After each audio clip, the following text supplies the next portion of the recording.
I'm just wondering, how do we jump into this conversation?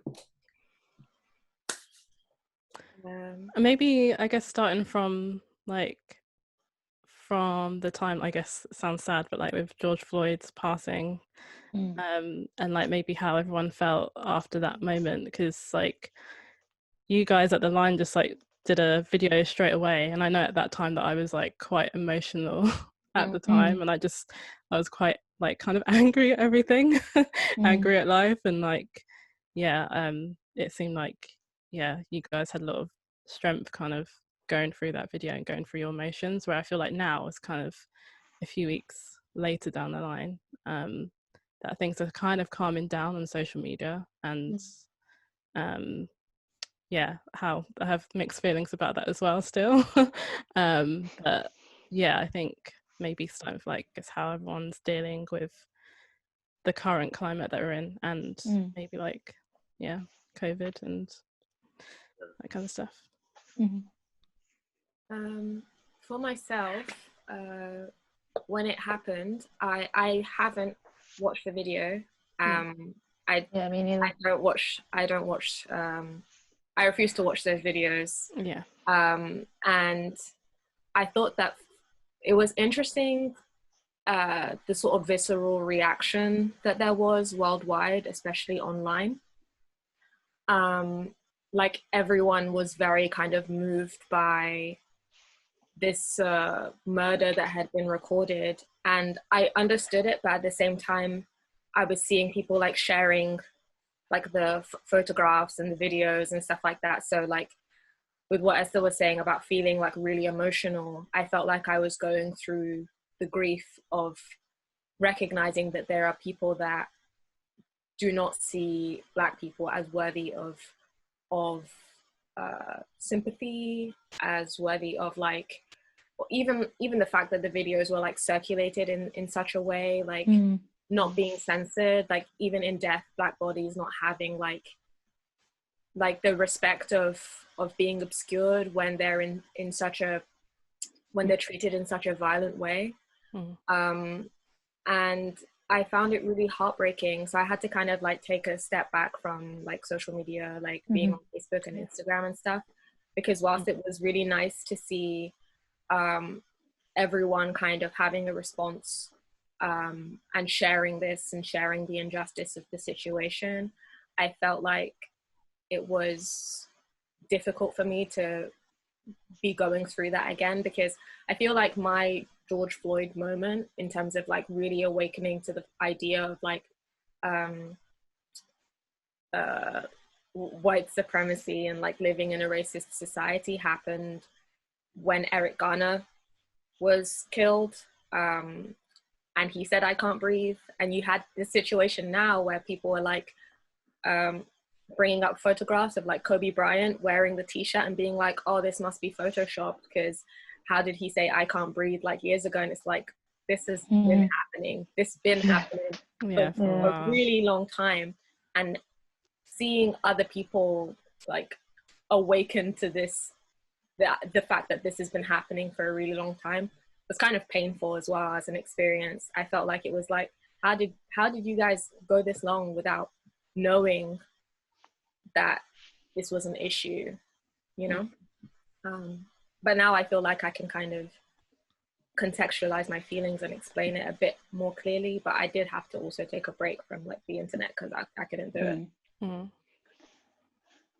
Man, I did the opposite, where I like wasn't on Instagram, and then I was like, this news happened. I didn't watch the video, and I still haven't, but I really wanted to find like information. I just wanted to know how my friends were feeling, and just like I used it as a time to like check in on people. But I completely understand why you just need to not be involved in like when there isn't a censorship and people are using this video to be like, it's twofold, like the police, the cops are awful, and it's so important that this video is out. But then it's also like, how do you protect the people? Like, yes, there's accountability, but how do you protect the person and that family? And do they want that video to be out, you know? Look back, and like history keeps repeating itself.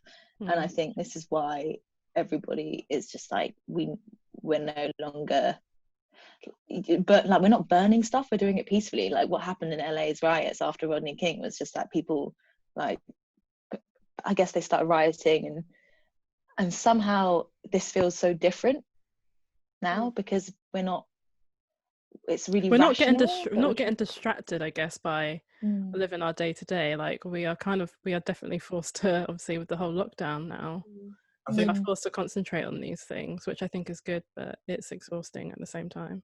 another thing as well is that, like, it's not just people of color that are doing it. It's like everybody. So I think that makes a massive difference, actually.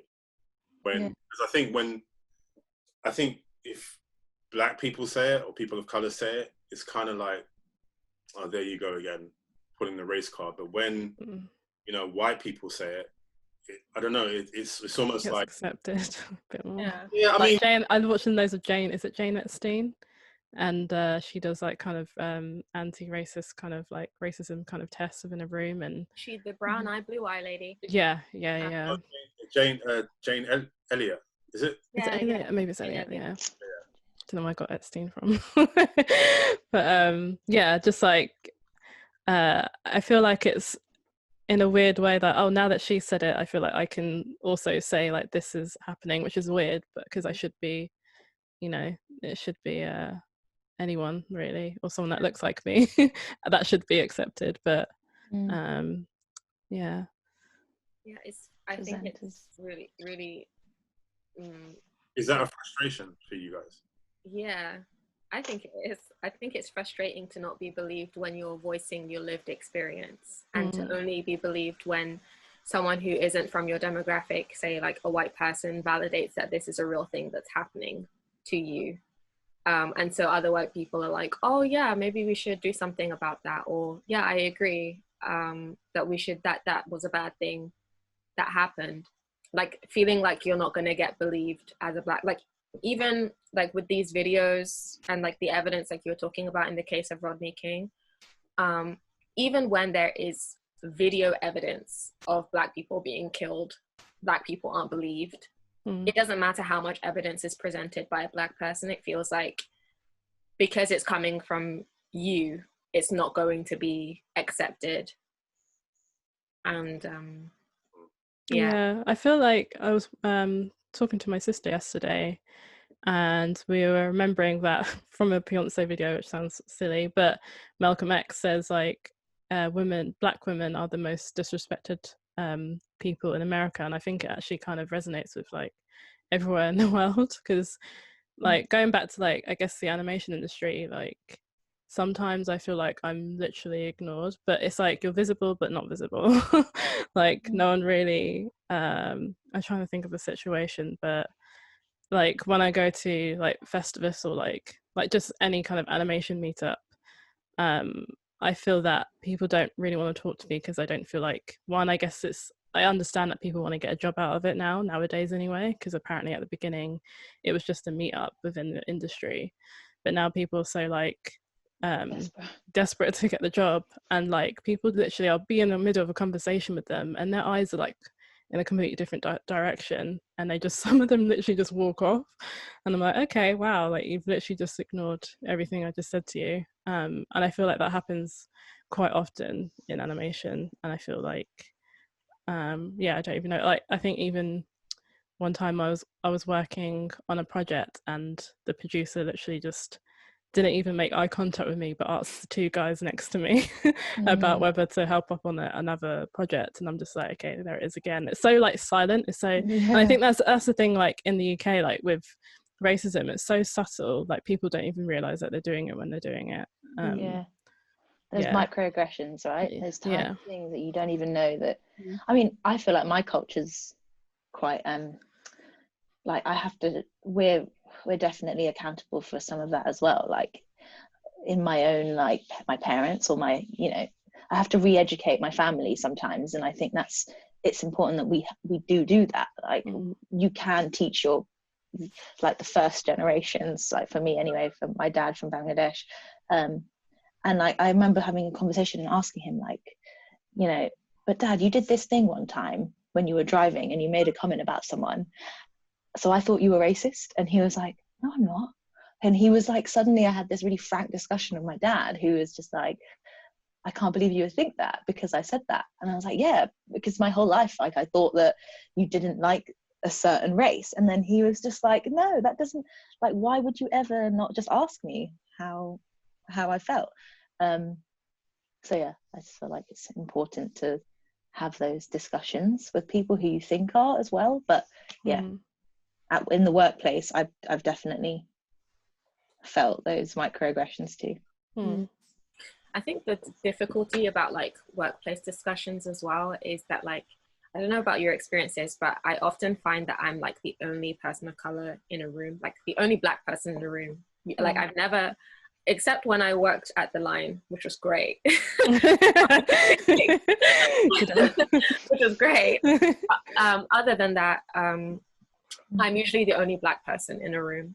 So like, you really feel that when something happens, or like when something has happened in the world or in the workplace, you really feel your Blackness. Like you really sit in it. You're really like, oh, okay, cool. This is I'm Black. And so it makes it really hard to be like a minority in like a small space where most of the people are, that there are other POC, but like most of the people are white, and having to be the one to always ignite the conversation or to I feel bring like up something. I feel like something happened a while back when I was working somewhere that like maybe which sounds horrible, like another Black person died for some reason, and like I just kind of came into work and it was like one of the first like conversations I had, and I was just like, I just want to sit down. I just want to like, you know, not even be like a spokesperson, like, oh well, how do you feel about it? And it's just like, it's not what I came in for. Like I get that you want to have a conversation about it, but like it's, you know, you're kind of affecting my mental health. Like, so like the rest of the day I was just in like really like sad. And I think that's the issue of always either being the only Black person in the room or Black female.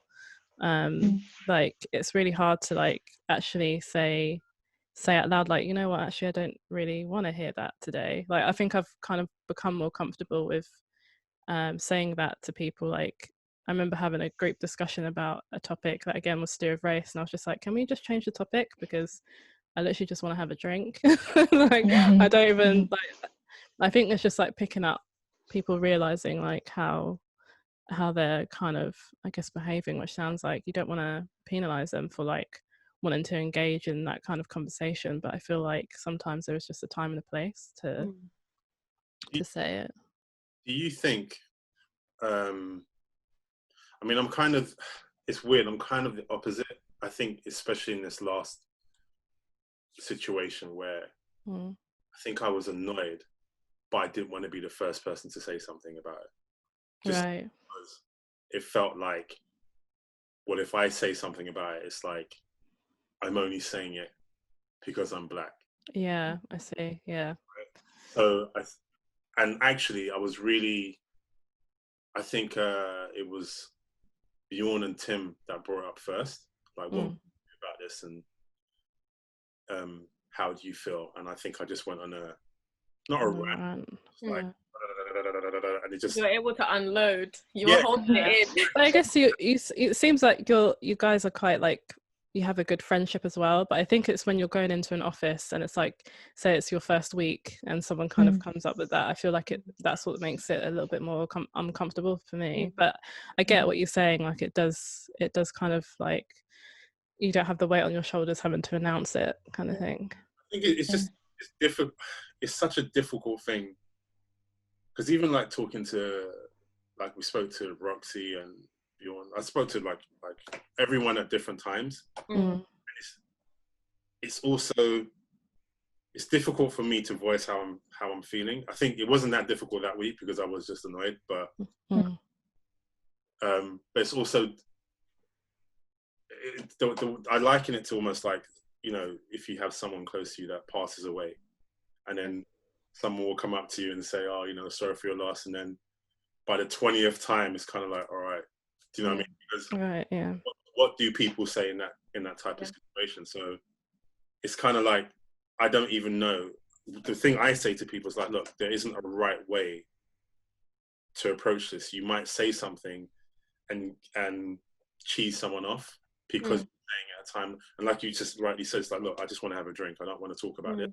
I think you have every right to feel that way, but it's like saying something and then just accepting that response is almost like that person's grieving, and maybe not taking their response personally, but just navigating around them and seeing how they feel. Because some people will really want to talk about it and have lengthy discussions, and some people are like, you know what, I've been talking about this for years, I'm out. Yeah. It's not for me to explain it to you, there's books in it, I don't want to talk about it. And other people are like, well, you know, I do want to have this conversation, I do want to talk about it. You know, I want to, you know, try and have as many teachable moments as I can. So yeah.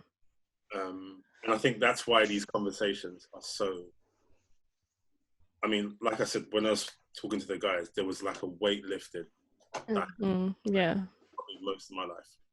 And we just realized just how important these conversations are. And we've been talking to other companies as well about how just as an industry, we become more inclusive and I guess more like representative. Yeah, I like that the link that you sent in terms of I can't remember the guy's name, but he says about diversity sounds like a tick of the box, and representation, just the words.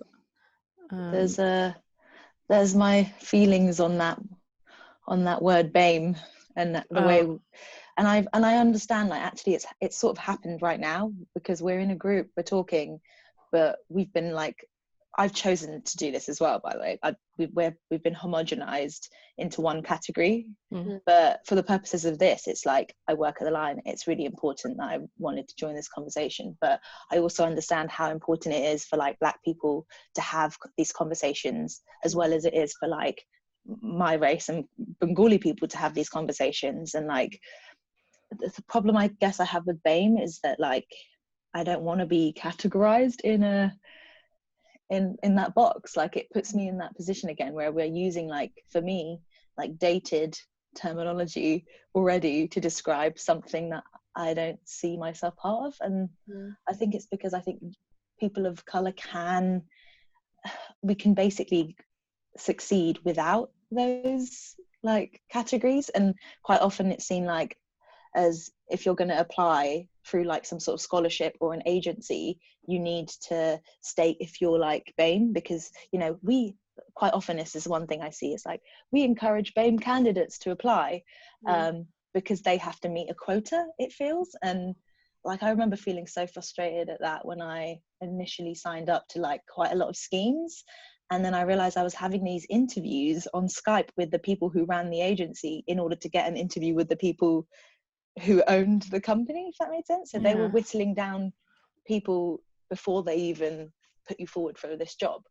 And then I just thought to myself, why am I doing that? Why didn't I just go directly, just don't tell anyone your name or like say your name, but they don't put your surname, or like be quite vague about, I guess I have a certain luxury that I could maybe not, no one would know my race until I show up at an interview.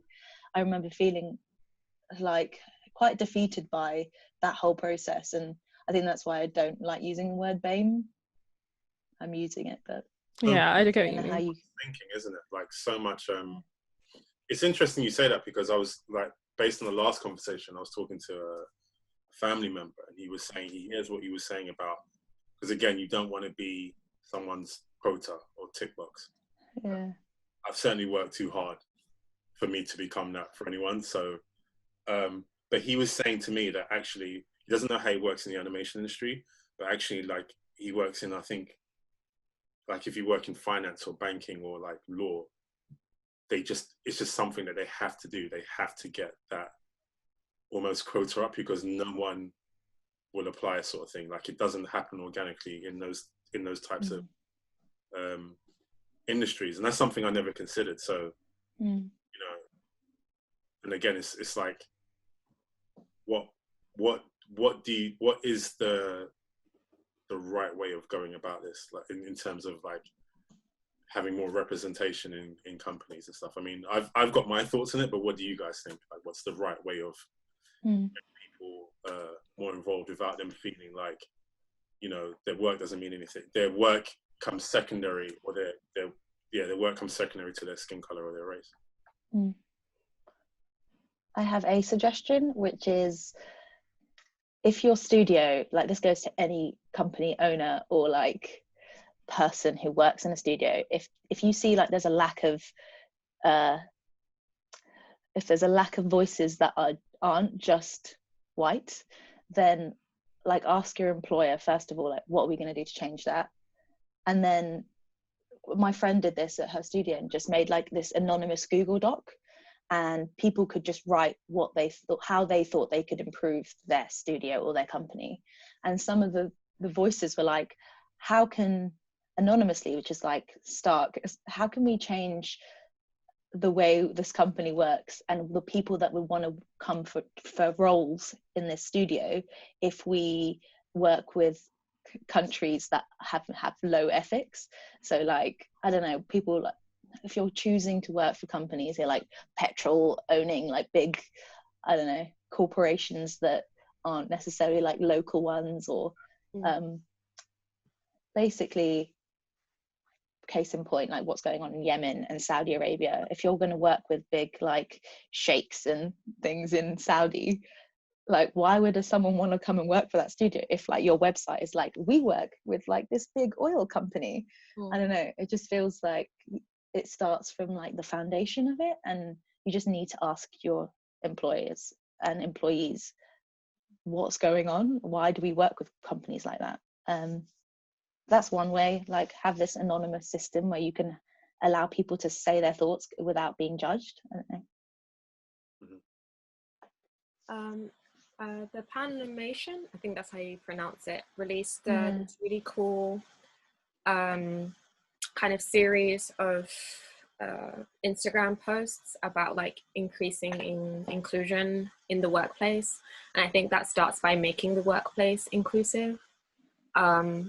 A lot of animation studios are predominantly like white men working in artistic roles, and the women in animation stats thing I shared on the document was talking about like how a lot of women are encouraged to work in production roles because of like the nature of womanliness and it being like a nurturing role or something along those lines, and basically having women in positions where they're helping men to tell their stories. And like, so when you go into a studio and it's like, it kind of feels like a boys club where it's like all these men, and then like I feel like it needs to start with like making the workplace feel inclusive. And like I don't tend to use the word BAME. I've never really used it in the past. It's only something like for forms. Like I remember using it like when you do like university forms and stuff, but in general, when I'm talking about, if I'm talking about Black people, I'm going to say Black people because I think that experience is very specific. And I've recently been seeing like BIPOC, which is like Black, Indigenous, People of Color, and I think that's a cool term. But like with BAME, POC can kind of homogenize the non-white experience as like being one thing, when I think that like being East Asian is a completely different experience to being South Asian, and that's a completely different experience to being Black. And it would be like weird to, I don't know, it's kind of weird to try and combine all of it, but I also understand how helpful it can be when you're just trying to like get across that you're talking about people of color, that like in conversations it can be helpful. But in terms of like the workplace, I do think that like it needs to start with like changing the environment within the workplace itself. And I don't think that it's a bad thing to actively seek out Black talent or POC talent. because from my experiences, a lot of the jobs that I have gotten has been through like recommendations. And I do think that like having connections is super helpful in animation. A lot of people say, like when I started, a lot of people were like, you know, this is a super small industry. And I feel like that's true when it comes to like trying to get your foot in the door and maintaining like getting jobs in the future. And I think that if people's circle consists of mostly white talent, then they're only going to recommend other white people for roles, if that makes sense. Yeah. So you don't actively go out of your way to seek out POC talent, Black talent. You're only ever going to be recommended. But like if you go to an animator who's working at the studio and they're like, hey, do you know anyone who can do like compositing? And their circle is all white people, then they're only going to recommend white people. So like I feel like an active choice needs to be made by like companies and studios to seek out Black talent and not be afraid as well of like hiring hiring people that are like fresh out of school, and training them and encouraging them and letting people develop and flourish. Yeah, that's what I think. Yeah, that's good points. Oh, sorry. What did you say, Wesley? You don't hear me properly. Oh, yeah. You're quiet. Yeah, no, it's interesting. I think when one person's mic is on, mine kind of mutes, so that's fine, I suppose. No, it's interesting you're saying, because Tim was saying exactly the same thing about, you know, you hire, especially in this industry, based on your proximity. Yeah, I still have mixed feelings about actively hiring someone because of their background or their color.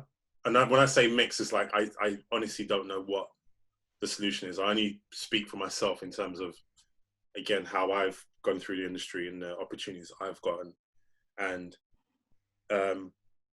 maybe and something that Samia was saying earlier about like my name. I don't think it's like it's I guess ethnic sounding. My last name is French essentially, and you know I could be from anywhere. So I think, and I recognize that, because when I actually do turn up, when I have turned up for interviews or turn up to a studio and someone see me, they're like, they get that kind of, yeah, I've had that. Yeah.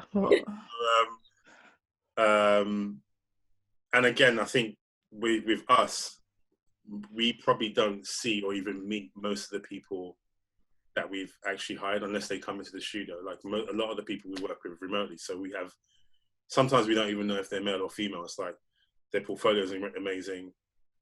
Let's get them on the project. And then you talk to them on Skype or something. You're like, oh, you're female. Oh, you're male. You're from this place or that place. So, but one of the things we did speak about, because after the last conversation, we actually spoke to Studio AKA, and we just had a conversation on, they initiated, they reached out and they're like, how do we kind of make this better and, you know, make our industry more representative. And we was talking about like maybe starting from the ground up, so actually being more visible in like schools and going to areas where they probably don't even know the animation industry exists, because it's like we're all in it, so we know, to us it's like really big, but actually a lot of people don't even know that our industry exists. Like there's so many jobs that you can do in it, from, you know, direct composing, producing. It's like a wide range of jobs that you can get from it. And when you go to schools, like I'm sure if I went to my old school, they wouldn't know like this industry. This is a thing. Yeah, same. Yeah. I've been speaking to, like, I do know some teachers and stuff, and I'm definitely gonna, you know, they've been asking me like I've been to one, I went to one of my friends' schools and I did like a workshop with the kids and they loved it and got them to make their own animation. Another friend of mine has asked me and I'm like, yeah, I'll do it, but I keep putting it off. But I am going to make an active, I'm going to make an effort to actually go to schools. And, you know, if you're talking to 5-year-olds or, you know, 10-year-olds or whatever, like they know this industry exists, and you know, these things aren't just being made by computers. There's actually people. Yeah. I used to think that. I used to think they were just made by computers. I think some people still do, to be honest, as well. Yeah, I'm pretty sure a lot of people do. Yeah, I don't know. I feel like, yeah, there's a good few points that you guys have said. It's really hard because I've had a lot of conversations with like my white male friends, and sometimes like I guess maybe this is in the past, maybe they think differently now, but like they've just been like, I'll walk into a room and I'm like, but everyone looks exactly like you. And they're like, yeah, I guess so, but I don't really see what the issue is. I'm like, so you've only got the token black person in your room? Or like, especially if someone's in a higher up role, I guess it just means that companies just need to be more genuine, that they just want to see, they want to have other stories. I just think it's just so important. And I feel like maybe some people don't feel like it's necessary to really have people, like diverse people in the company, or representation in the company, which I think is a shame. But and yeah, I think the education thing is definitely like, this year I wanted to go to schools, but as soon as lockdown happened, like it just, all of those schools just dropped out, which is really understandable. And I think yeah, I think just trying to be more kind of just being kind of more in like the limelight somehow. I was thinking about this yesterday in terms of like the animation industry as a whole. So I was watching, it might be a little bit off topic, but the Scooby-Doo's coming out, and they were interviewing the voice actors, and it's always a case of like, they're with animation, it's always like the voice actors to try and get it like more known, or the directors, and that kind of seems to be it. And there's never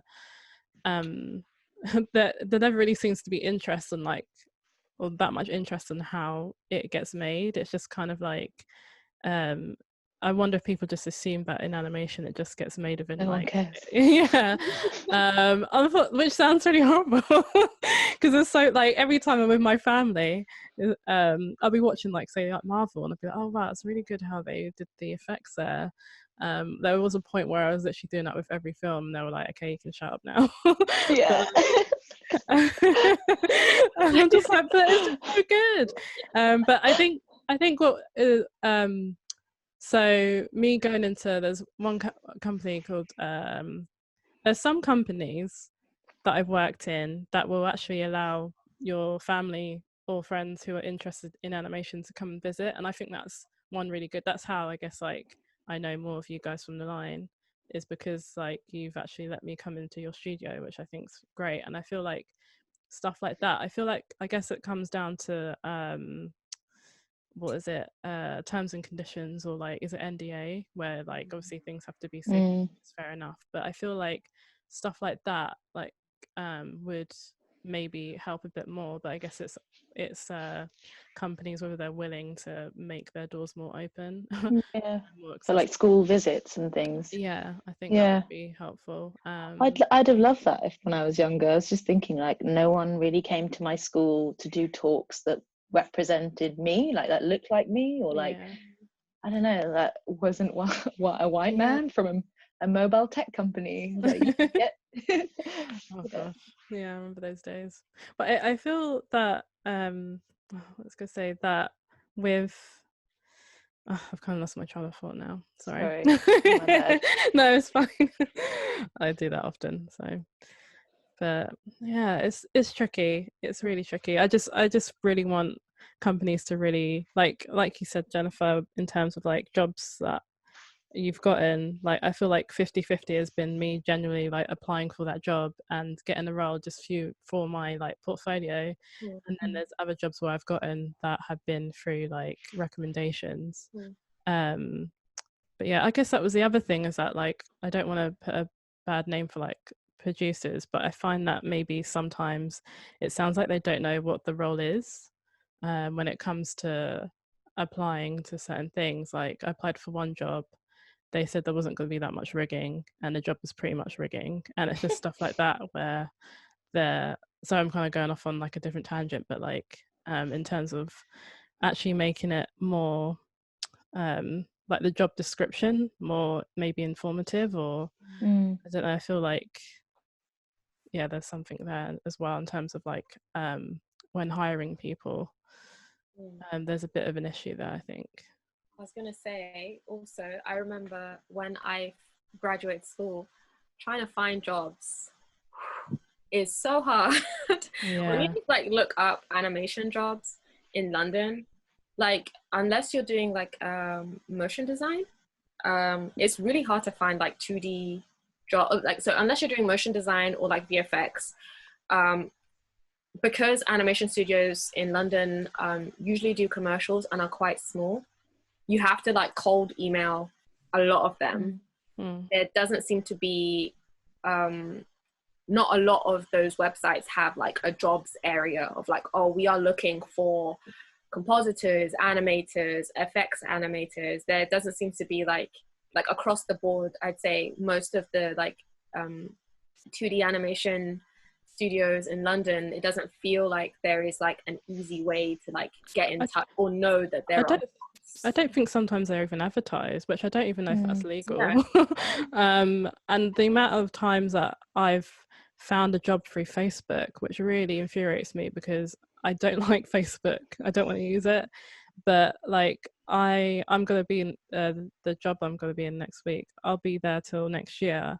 And then I'm thinking, well, how am I going to be there? Like when I want to find another job again, I'm going to have to sign up on Facebook again, because even though it's good because I guess it's like it's a community kind of based thing, but I just feel like there needs to be like another space where jobs are advertised. And actually going back to like in terms of representation on a website, the amount of times I've gone into a website and I've seen just like, we're diverse, and it's like one black person. It's like, no, you're not.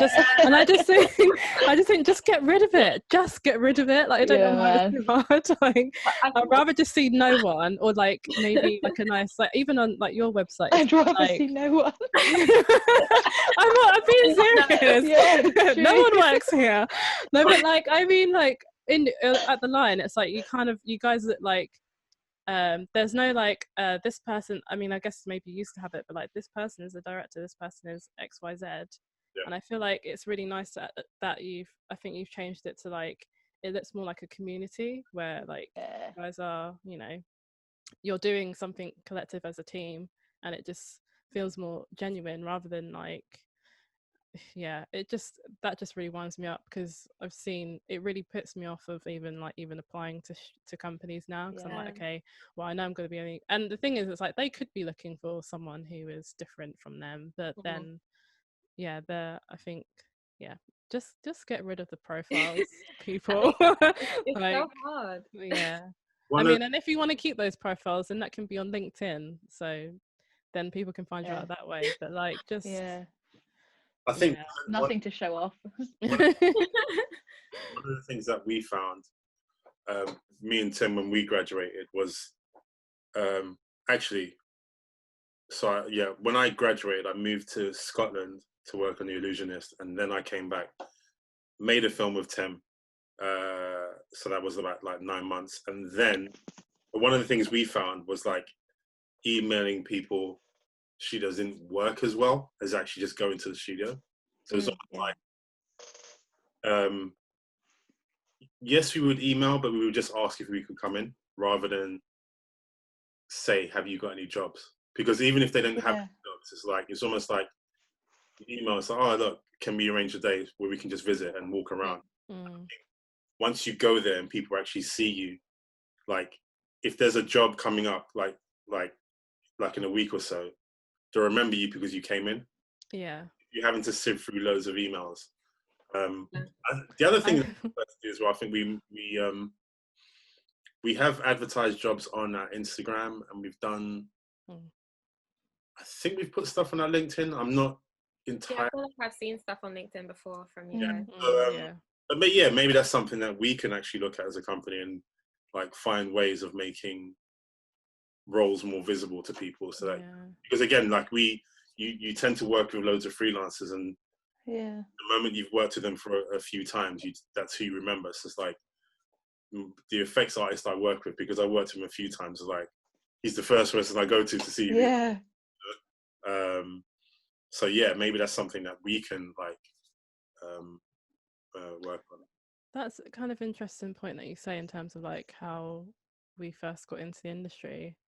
I did the thing where I emailed companies of like, can I come in? And like majority of the time I didn't get a reply. And what I remember, I went with one of my friends at the time and literally knocked on the studio doors. I had a list of like where they were in Soho. I think out of, let's say 10, like maybe 2 let me in, and then they gave me their business card and that was about it, but it didn't really go anywhere. But in terms of like my first job was actually through my university. They sent out emails to their, is it alumni? I think that's right. I don't know what the right pronunciation is, but and I applied. I only found out for the first job through that because they were looking for, I guess, graduates. So I guess it was kind of like graduate sort of schemes. So yeah, that kind of like helped me get my foot in the door through there. And I guess that's another thing to think about, is that companies tend to look at certain universities actually, because when I'm around the industry, a lot of people, we all kind of know each other because the majority of us are from Bournemouth University or from BU. When you're 3D, you're BU. When you're 2D, you're at Arts Bournemouth University. It's very rare that I hear someone that's not from those 2 universities, or I guess like CalArts, or not even CalArts, sorry, Gobelin as well. So maybe there's something there in terms of like university and like that gap. Maybe there's something there. So hard to advise people and like students on what moves they should make, because like I've just given my experience and how I think I got my foot in the door. Like, oh well, I did that, but it didn't work out for me. So it's really it's such a definitely. I think one thing we can all agree on is like the point of entry. So it's quite different, because it's like, it's almost like you have to go through all these kind of hoops and all these kind of things. Some people do some, I feel like what myself and Tim did was quite extreme. We actually made an entire film outside of university to get kind of noticed, and then we could start knocking on doors, wherever it is. And that was, I don't want to spend a year, like, you know, they've just spent like 2 years studying and paid all this money to study. Like, I need a job now. Do you know what I mean? So got all that student debt. Like when it's almost like you've got to try and have a multitude of methods to get in. So if this doesn't work, let's try this one. If this doesn't work, and, you know, cold call, like emailing might work for one person, and it might. So it's like, I guess, trying to find a way to be adaptable. But again, because like we have a company now, it's like listening to the feedback that students or people are trying to get in are giving us, and like, right, how do we kind of cater our hiring practices? So we can include like a wide range of people. Like, for me, it feels like you could, like, the best thing I could advise someone to do is like building a rapport with someone at a studio, and in order to find their email, like a producer or a director, like everyone kind of likes being a mentor. Like I would happily, like, I've signed up to do like the Access VFX mentor scheme, and so has Hannah and people in our studio. But I would really encourage you to just be like, ask every friend. If there's a studio you want to work for, ask anyone you know in the industry or animation who does animation, who you know has worked there before, if they have an email for someone at the studio. And then I think I would never turn someone away. If someone was like, hey, I'd love to come into the studio for a coffee, I think someone could find time to do that with you, even if it's like when their project wraps in a few months. Like, there's always time. You're not, I guess this is the beauty of being freelance as opposed to looking for a full-time job, because we never really have very many full-time jobs at the studio, but we have a lot of freelance roles. And if you somehow get to the top of that pile where the producer's going through their emails, it's like, hey, this person's really good. I immediately put it in front of Wes and Max and Tim and Bjorn, and they're always quite like open to looking at it. They'll never not look at a reel. But people don't always update their reels as well. That's another thing. And you're like, oh, this is from 2015. How can I guess? Like, I don't always go to Instagram. I don't always have Instagram, so I don't always like look at someone's work unless it's on Vimeo or something, you know. The other thing I've learned is that you have to be persistent, and the amount of times I've gotten email, the amount of emails I've gotten or messages, I'm having a bit of a problem with social media, because it's like people message on Facebook and Instagram and email, and it's like the amount of times things slip through the cracks. So it's like someone might send an email, I don't get it or I don't see it, and they think, oh well, you know, this person doesn't care, or you know, they're not really interested. It's like you have to be, it's uncomfortable to do, but you have to be lightly persistent. Do you know what I mean? Like email the person again, because I feel like I try to get back to as many people as I possibly can. Some people slip through the cracks. I might meet them at an event and they'll be like, oh, I emailed you. I'm like, you know, I'm so sorry, I didn't see your email and stuff. Nice to meet you.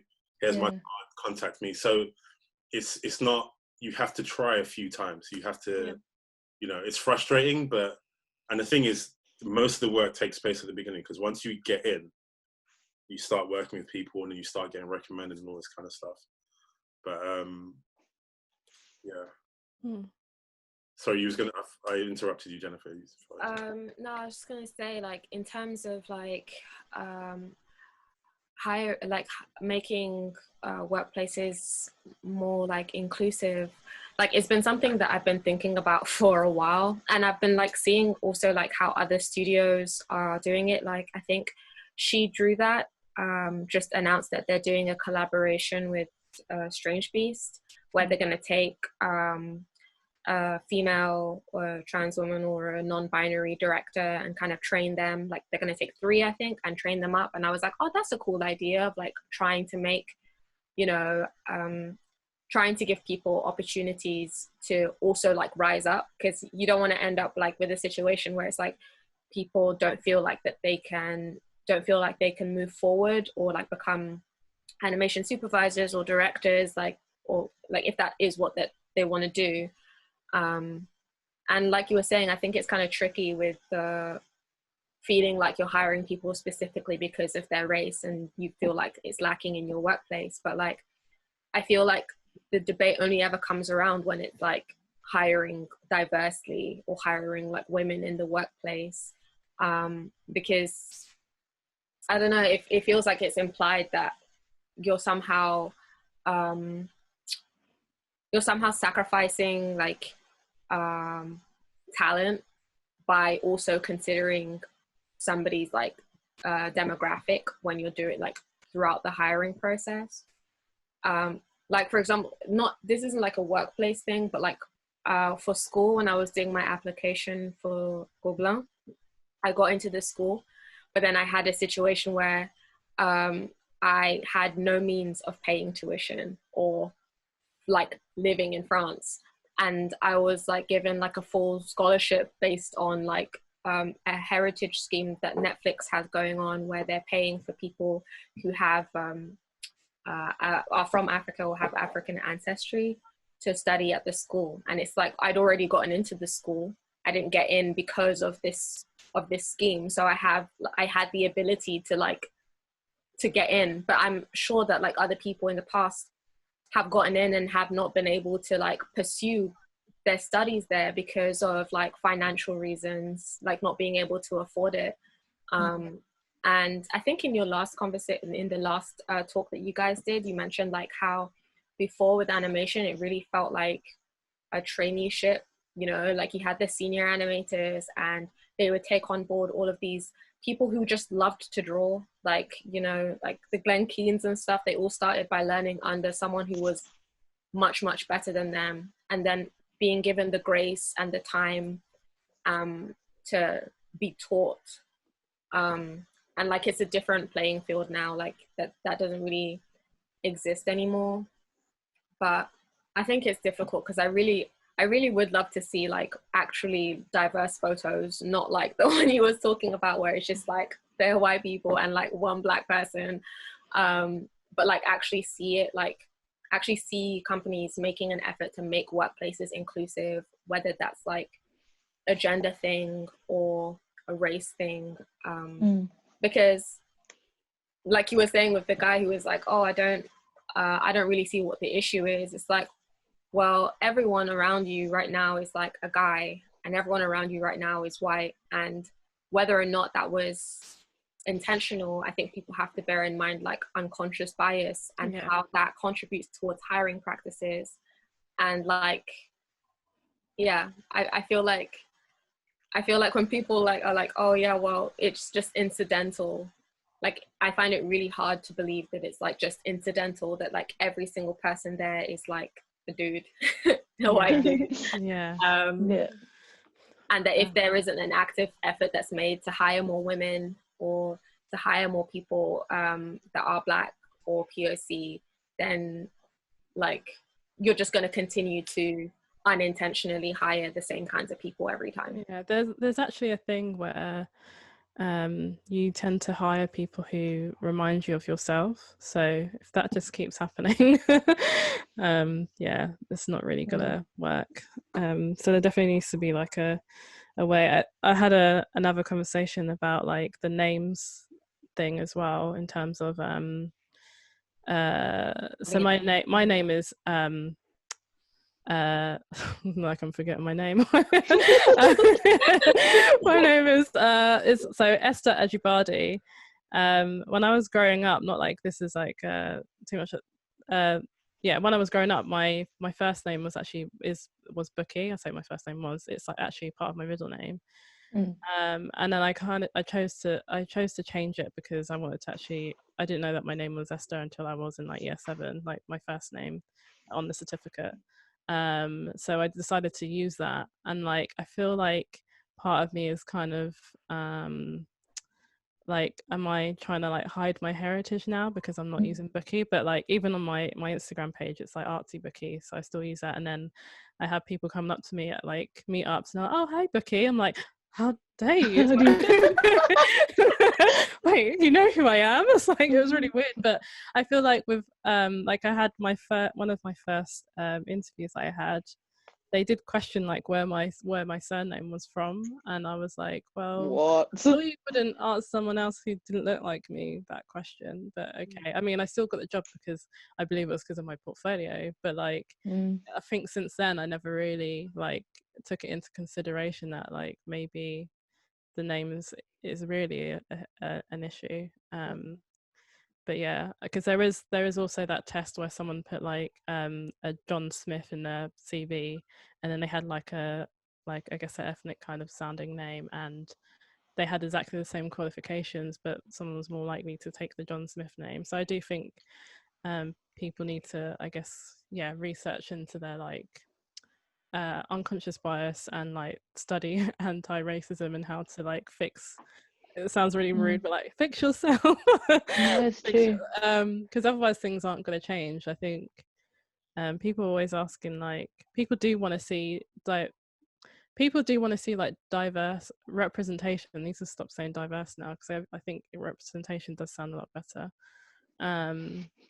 In films, like even like with Black Panther, like I'm only half of me is like Nigerian, and even like I got really excited and like stuff like that, people want to see it, but like things aren't gonna be seen like that unless there are different voices in the room.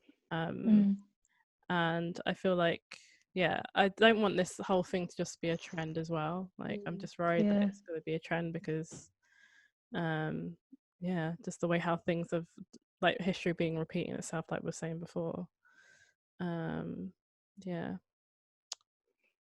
I was talking about like films. I was reading this article before we jumped on this call about Queen and Slim, because like that was directed by co-directed and written by 2 Black women, and quite a lot of like the articles slate it for being quite graphic in its like portrayal of like Black bodies and Black death. And I remember feeling like there's one thing like Slim's character says in it, and he's like I think he's just at the back of the truck and says to this kid like, why do we always have to be excellent? Why is it that like I can't just be average, and we can't just get by through life. Do you remember that bit? No, I haven't seen the movie, but I haven't seen it, but that quote. But that's something I talk about with my friends quite often. Like, my friend Femi was saying, like, at his studio, it's quite like a businessy job, and he like has a company car, so I imagine he's quite high up in it. But he was saying that he has to be like a certain work face as opposed to his like face at home. Like, he has to be excellent because people are like, wow, you really did, you got into this role, like what did you do to get here? Like, they're so underrepresented. We are so underrepresented that it's shocking when you are excelling. Does that make sense? It's not average, and you can't get by when you're average, you know. And you're saying, like, when you're talking about your portfolio speaking for itself and like the hiring process, but it's hard to know whether it's like a tokenistic hire or whether, I don't know, it's never bad to excel. It's just that quite a lot of average people are hired in studios too, because there's growth. But you're never hired if you're not excellent, if you're Black or a minority person, if that makes sense.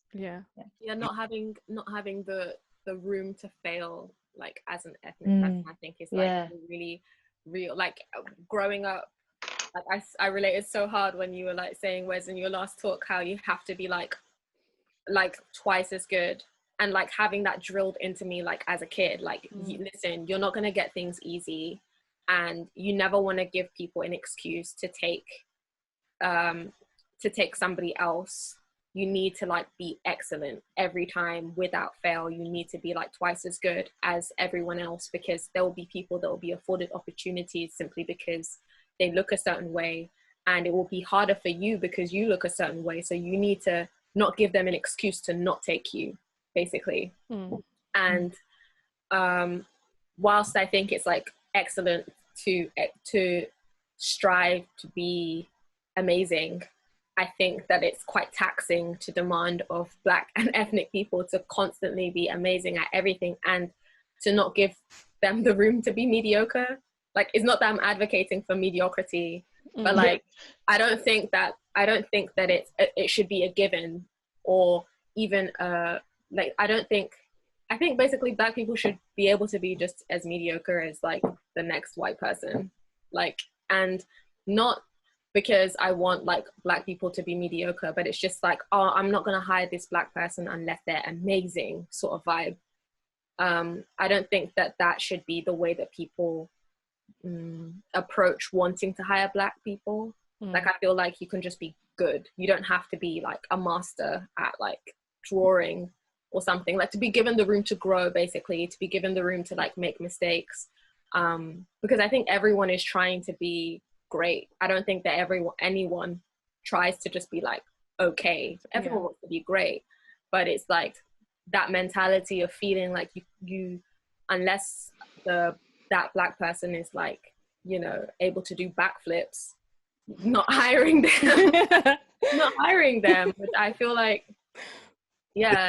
I feel like that, I don't know if I'm explaining myself well. That brings me to another thing, actually, in terms of like animation software. Like, I know that there are some jobs where they will say that you need to know how to use like TV Paint or Toon Boom, but the amount of people that I'm trying not to give away any information, but I feel like I've known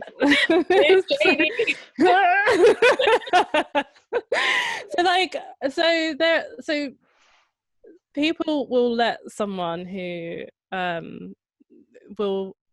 companies sometimes will allow some people to I guess be educated in that software, and I feel like sometimes some people more than others should I say.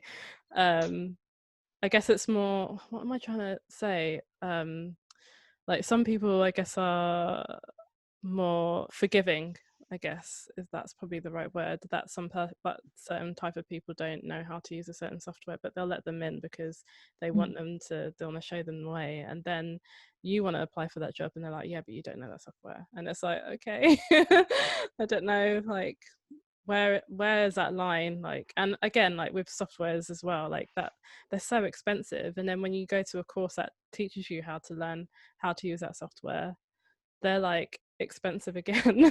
So it's just kind of, yeah, I think you actually mentioned it in your previous video about accessibility and like, yeah, how we can get I hate using the word minority as well because it makes you sound lesser, but like you're not the default yeah majority. Yeah. But yeah, sorry, I was trying to relate that to your point, Jennifer, but I feel like it kind of went away from that point. I think hiring I think how you just put it, Jennifer, makes a lot of sense. I think, again, us at the Line, we try to, I mean,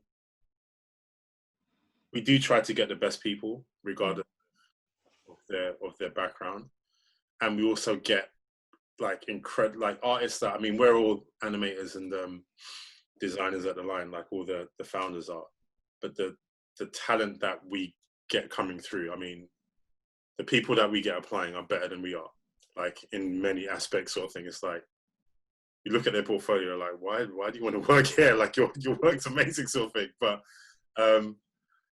I think it's like, you know, what are the entry points? So I guess if you hire someone that's like a lead or someone that errs towards more of a lead position, like for instance, I directed the last thing I directed was with Alvise, and he's like incredible animator, incredible storyboard artist and stuff.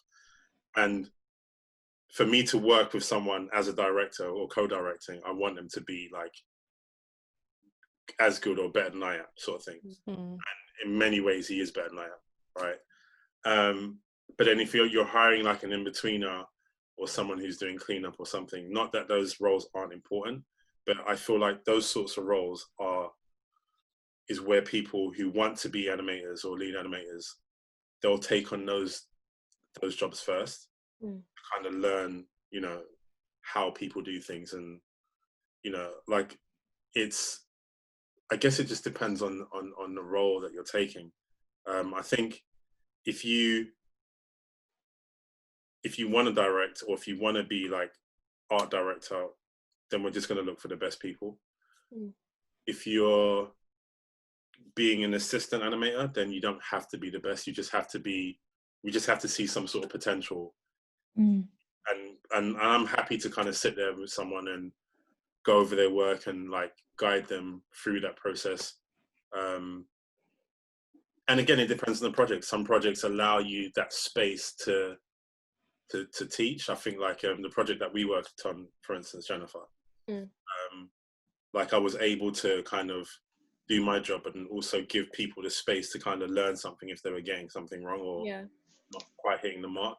And there's some projects where the turnaround time is so short, you now don't have the time to educate. Teach. I've had projects where it's like, and I thought I could treat every single project the same, where it's like, doesn't matter how good or bad someone is, like I will, like if I have to kind of sit with them and help them through the project, I'll do that. But then what ends up happening, like if you've got a project with a short turnaround, is that you don't have the time to do that, and you almost have to kind of work on the weekend to kind of catch up or work. So it's the. But I do agree with you. It's like, you know, you want that space to kind of make mistakes. You don't want to have this kind of impossible standard imposed upon you, because it's like you are human, and sometimes you can be really good at something and then just have your off days. Like I've seen people that are incredible artists and they just have off days, and you're supposed to allow them to have that, to be like, you know, all right, look, we thought this would take you a day to do. It's actually going to take you 2 days. So instead of us giving you a day to do the next part, how about we give you 3 days to do it? And that kind of relieves the stress and all this kind of stuff. So it's like, I guess, finding ways to treat each artist as an individual as well. You know? I don't know if I feel like I've gone off of your point a little bit, but no, I feel like maybe what I said TV paint and stuff, but I come from, I guess, like more like a cell action sort of area, and that program is so particular. You have to have a PC, You can't have a Mac using it unless you have like, you split your computer into a Mac and PC, and like I guess not a lot of people know how to use that software as well. And yeah, I guess those companies that I've been to, some of them try and allow the space for you to learn how to use that software. But yeah, I guess like it's good that you're allowing people like the skill set, the skill levels, like you kind of, I guess I'm talking about softwares in particular, but like you're being open to yeah, like more about their skill rather than the software that they're using. But I feel like with 2D animation, if you're a 2D animator, you've learned 2D animation at school, at university, I guess like your skills are more what's the word, like they can vary into different softwares, but I feel like with certain particular softwares it's something that you kind of have to learn it differently. I don't know if I'm making any sense as well now, but does that make sense? I think like, yeah, we primarily use TV before we use Flash. Primarily use TV Paint, but we're actually talking about maybe using Toon Boom for things like series work, because I think it's supposed to be more like ecosystem apparently. I still love drawing in TV Paint, and I'm probably gonna do that for as long as the program is around. But just somehow we need to make it affordable and accessible for everyone. Yeah.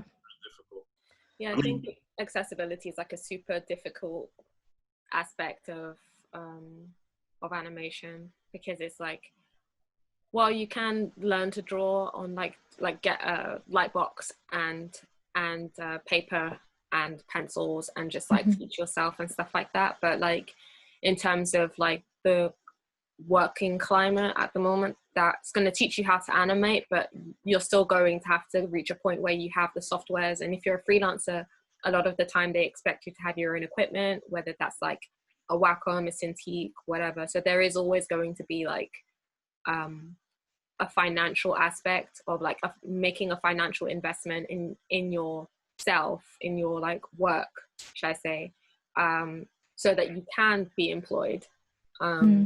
Yeah.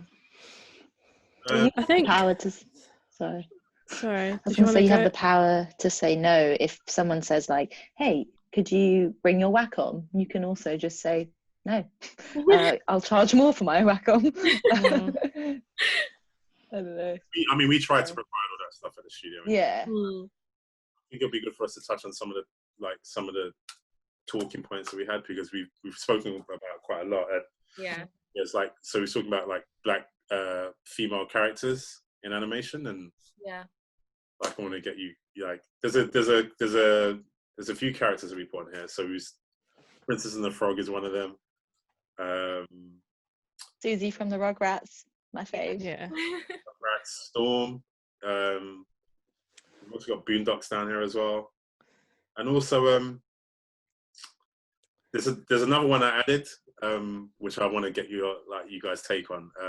So the Little Mermaid, the adaptation is going to be made by Chloe.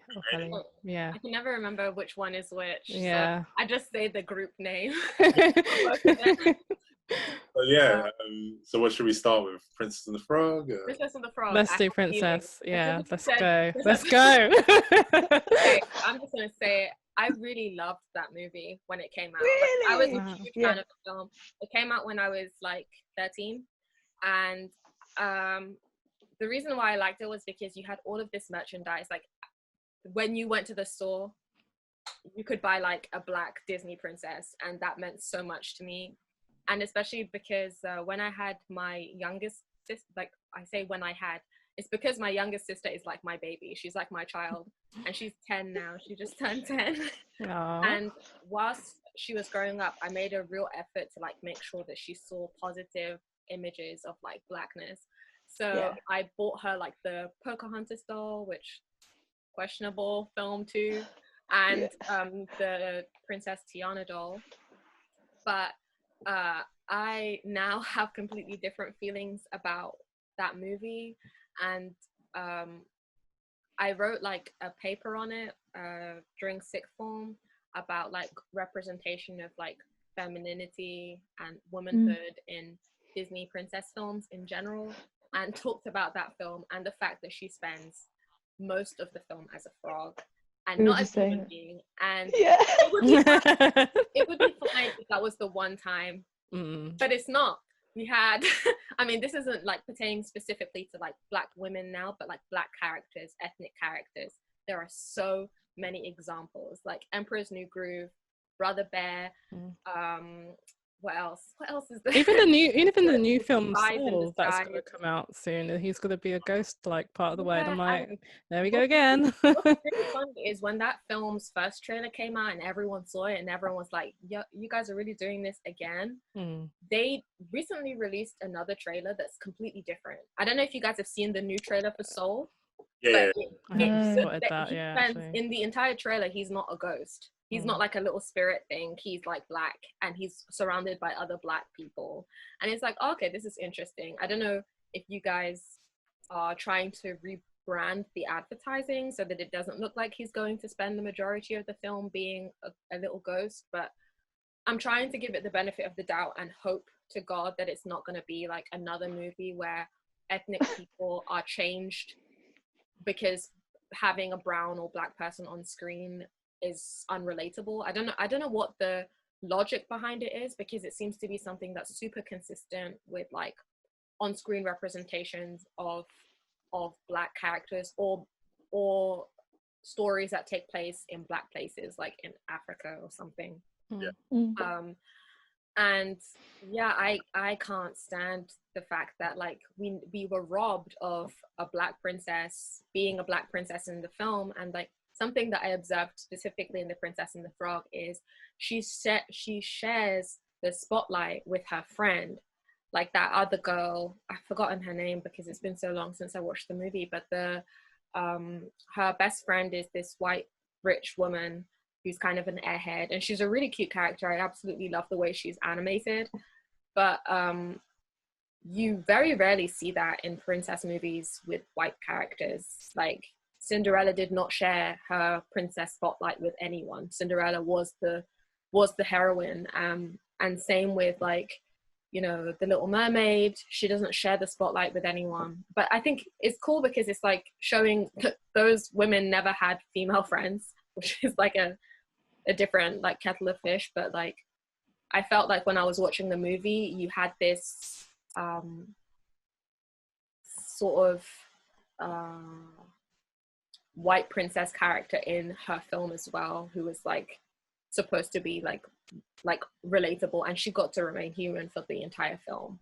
And she would wear these like big princessy sort of dresses, and I was just like, why can't we just get a movie where we have like a Black woman who is soft and who's feminine and desirable and the princess and like the hero of her own narrative, as opposed to having no agency and just being thrust into this anthropomorphic film that I didn't sign up for, came for a princess movie, you know?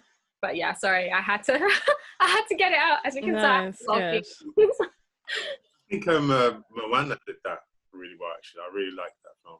Moana. Yeah. What film? Moana. Yeah, like I think like touching on like Princess and the Frog and what's that film again? The new one that's coming out, the Pixar one. Soul. You all said it at once.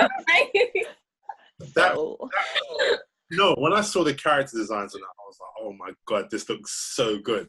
Yeah. As soon as I saw the point in the trailer where he becomes a ghost, I was like, oh, not again. Like, why? Not again. But, I mean, I'm still going to watch the film because I don't know what portion of the film, like, you know, I'm hoping he doesn't spend the entire film as a ghost. But I think, yeah, Princess and the Frog, I mean, me and Tim had a conversation about this, and he always called it, like, animation land. Is like, where is this place, like this magical place where, you know, like she's obviously a Black female character trying to get a restaurant, and everyone is really friendly to her. It seems it's a very strange I don't know, it's just like I feel like it felt like a very safe film. I think Pocahontas, I mean, people do have their problems with Pocahontas, but some of the songs in there and some of the things that they talk about, I was like, whoa, like it's really, they didn't really shy away from a lot of things in that film. And I think the kind of backlash or the criticism of them tackling race in Pocahontas kind of made them more careful for like future projects. And I think with Princess and the Frog, it's like, I wanted to root for that film so much. And like the animation and everything is great, but it's kind of like, there was even debates online, I think, about her initial character design. So she was more, I think her initial character design, I could be remembering this wrong because it was a while ago, was more like black, if that makes sense. And I feel like they toned down her features because there was a bit of a backlash that her character, her design was too black, if that makes sense. Well, like stereotyped a bit more, or exaggerated. Caricature?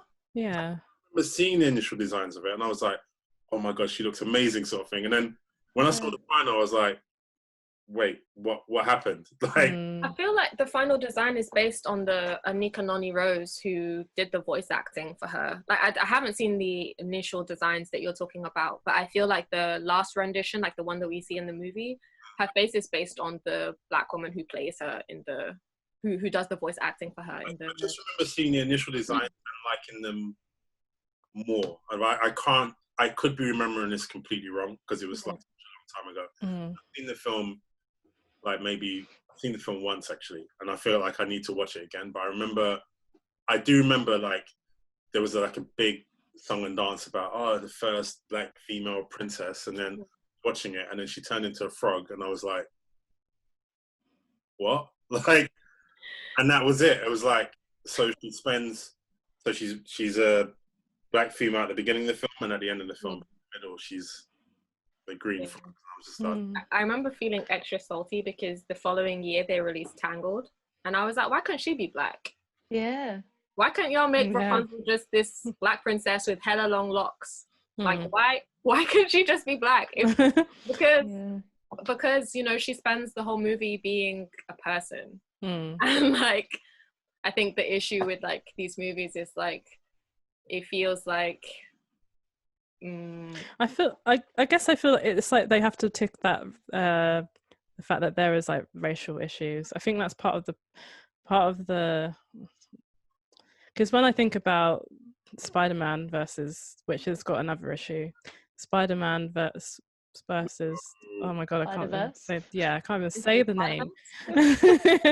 But Miles Morales, like there are hints of like, you get his culture, and he is like a New York, he says that he's a New York person, and but like with Princess and the Frog, it's very focused on like, it's in New Orleans, it's a time where like racial inequality was like really bad, and like I guess it doesn't really, they do hint on it like you said, Wesley, but it just doesn't.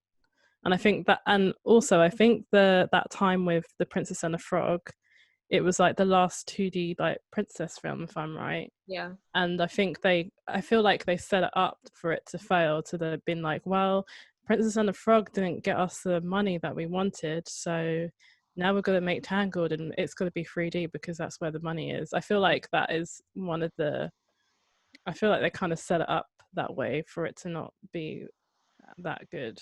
really? I feel like it, even though it is written by majority black people and then obviously black voice actors, etc.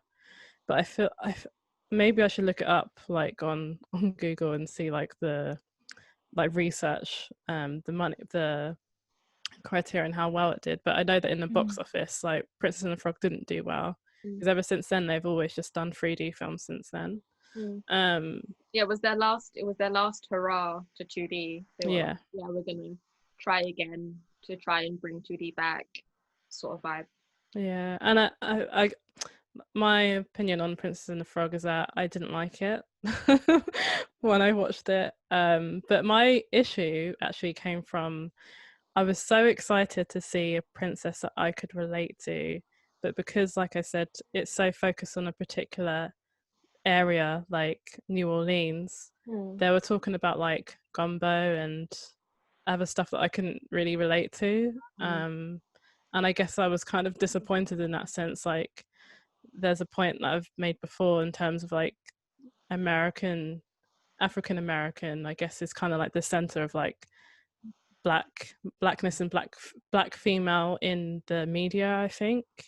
And I feel like different demographics, like especially with black British females, it's not really a thing unless we look at like Jojo and Gran Gran. It's probably the only thing I've seen that's actually black British. But I feel like that's kind of my main issue, because I feel like with African American, like even the language, like how they speak, and I feel like it makes almost like a stereotype of like people I'll go into work and people like, yes, like whatever, or like no honey, or like do all those kind of, you know, kind of stereotype like language towards me, and I'm like, I don't say that.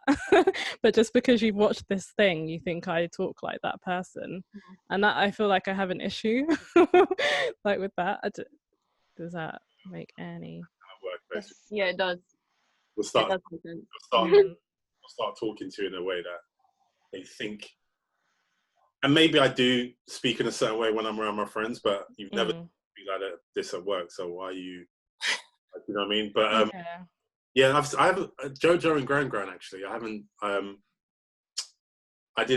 That someone put me onto that like a couple months ago, actually. My niece watches that.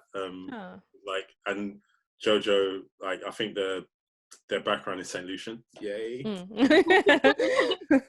my god. Congrats. Well done. Yeah. Yeah, like my brother sends me clips of my niece watching it all the time, so it's like, oh, that's good. And she just can't stop watching it. Like, she loves watching it because, again, the Gran Gran sounds like my mum, you know, and my gran, so it's like there's like a connection there. So what about, you've got some other characters there, what about Storm? Someone put Storm down. I don't know why, I was just like looking at all the characters and thinking of like, who else was it? Yeah. But obviously I remember like Storm as Halle Berry. That annoyed me. Live action. I like Halle Berry. Like, I have no problem with Halle Berry. I just didn't like that they got her to play Storm. I don't like her acting in general. I don't mind. Sorry, Halle, but there are definitely better performers. And in the first film, even, like, she has like some sort of weird African accent, and in the next few films, it just completely disappeared. Like, the Storm's like African. Like, where's the? I reckon if they do it now, because like X-Men belong to the MCU now. No, they're gonna treat that character right. They're gonna like do right. Because there's that thing. Sorry, Jennifer. Sorry, go. I was gonna say that, like, I feel like what you're bringing. Well, I don't know if this is what you're bringing up, but like, I feel like a lot of the issues that people have with Storm is like the colorism problem. Yeah. where they kind of pick a usually biracial actress, and I think at the moment I don't really watch X-Men. I have never watched their movies, but like for the recent one, I think they got the young X-Men. I don't know if that's the movie they're doing at the moment, but they got like a biracial woman to play Storm, and people were really upset. They were like, you know, she's dark-skinned in the comics, she's African. It would have been great if you gave this opportunity to a dark-skinned woman to play Storm, because first of all, she's drawn that way, and also there is a real lack of representation in terms of like the kinds of Black people that get to be elevated, that get to be on screen.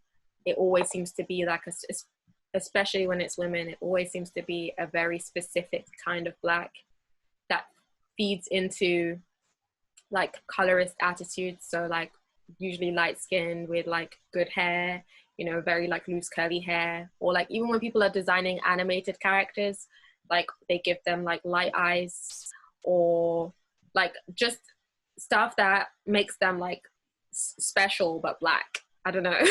Like, yeah, to deviate from like dark skin and things like that, and people are really upset about it. And whenever it's brought up, people are made to feel like, oh well, she's Black, so you shouldn't complain.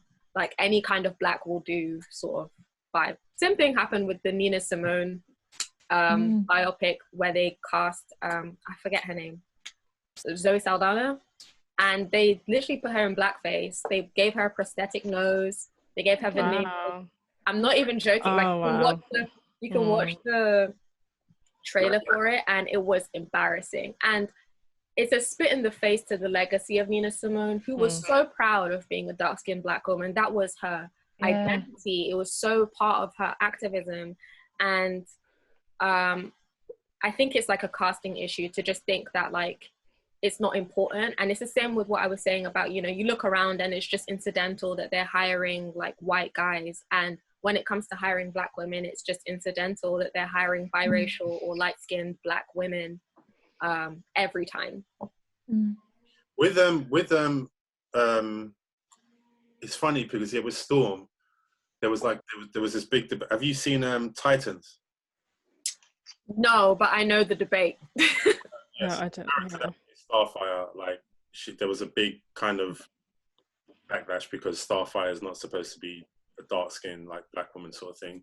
But I was actually thinking like she would have been perfect for Storm. Like she looks more like Storm than Halle Berry does, and I think she would have been perfect in that role actually.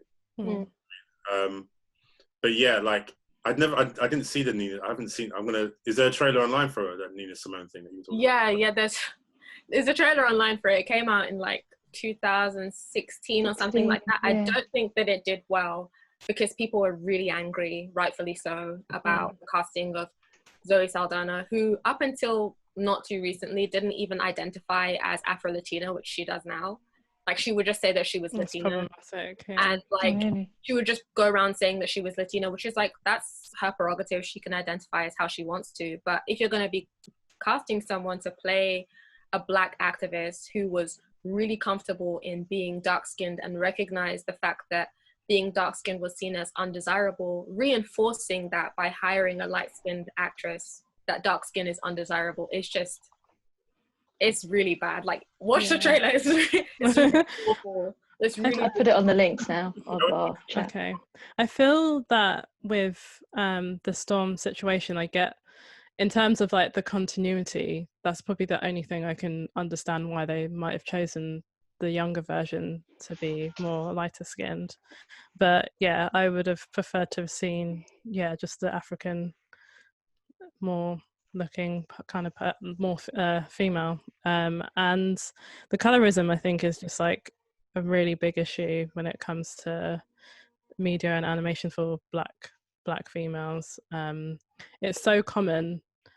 Because like I grew up watching anime, and a lot of the times there's always a character that looks like they've kind of just been painted with a brown color, like Phil Bucket with, and then they usually have the blue eyes and the blonde hair, or the and I guess that has always not sat with me well, even though it's like, oh yeah, they do. And I guess there's this new debate on voice acting and how I didn't put it in the link, but the Simpsons and what's the other one, maybe even Family Guy, where they've casted people who aren't black, which I do have it doesn't sit well with me, and I don't really understand. I get when you're, so that someone was saying in another and like within animation, when you're creating a story, sometimes you do have like the background characters like man 1, man 2, or and sometimes the design team tend to just like, oh wait, we haven't got enough representation in this episode, so let's like fill bucket and change the color. So, and then their voices tend to be like the same voice actors who are hired within that show. So I kind of understand that, but it still annoys me. But when it comes to a character that is literally written to be a black person, I don't understand why you would hire someone that doesn't have, because I've even actually spotted it in a games trailer as well, like one of a voice actor, motion capture actor, she's been in quite a majority of things, and she's white, and she also has been voice acted for a black character. I'm like, you could have just given that person the opportunity to have that role as well, and you can, and I don't know about you, but you can tell the difference, I think, when that especially if it's Family Guy or something, or like it's definitely, or Simpsons, it's definitely been like caricatured, the stereotype for them to sound that way. I think if it's a stereotype or something, then that's never good. I have mixed feelings about it, because I'm like, there's these big debates about like how much does an actor have to embody or have the traits or lived experience of the actual characters that they're playing. So, and I because I know there's a lot of actors that are like quitting roles, that are like, you know, so if there's like a white voice actor doing a black character, they're like, I'm not gonna do that anymore. I'm like, I'm not. You should have thought that from the beginning before you even said yes to the role. That's what I don't understand. At the same time, I think it's like, for me, it's more about what we're doing going forward rather than what we're doing retroactively. And it's like, and how far do you take that debate? So for instance, God of War, like, I love that game. Kratos, who's white. Oh yeah. His voice, yeah, that's true, and that he's got a sick voice. I don't want him stepping down. Yeah, but he's incredible, and I'm like, no, he can stay. So it's like, how do you kind of like balance this?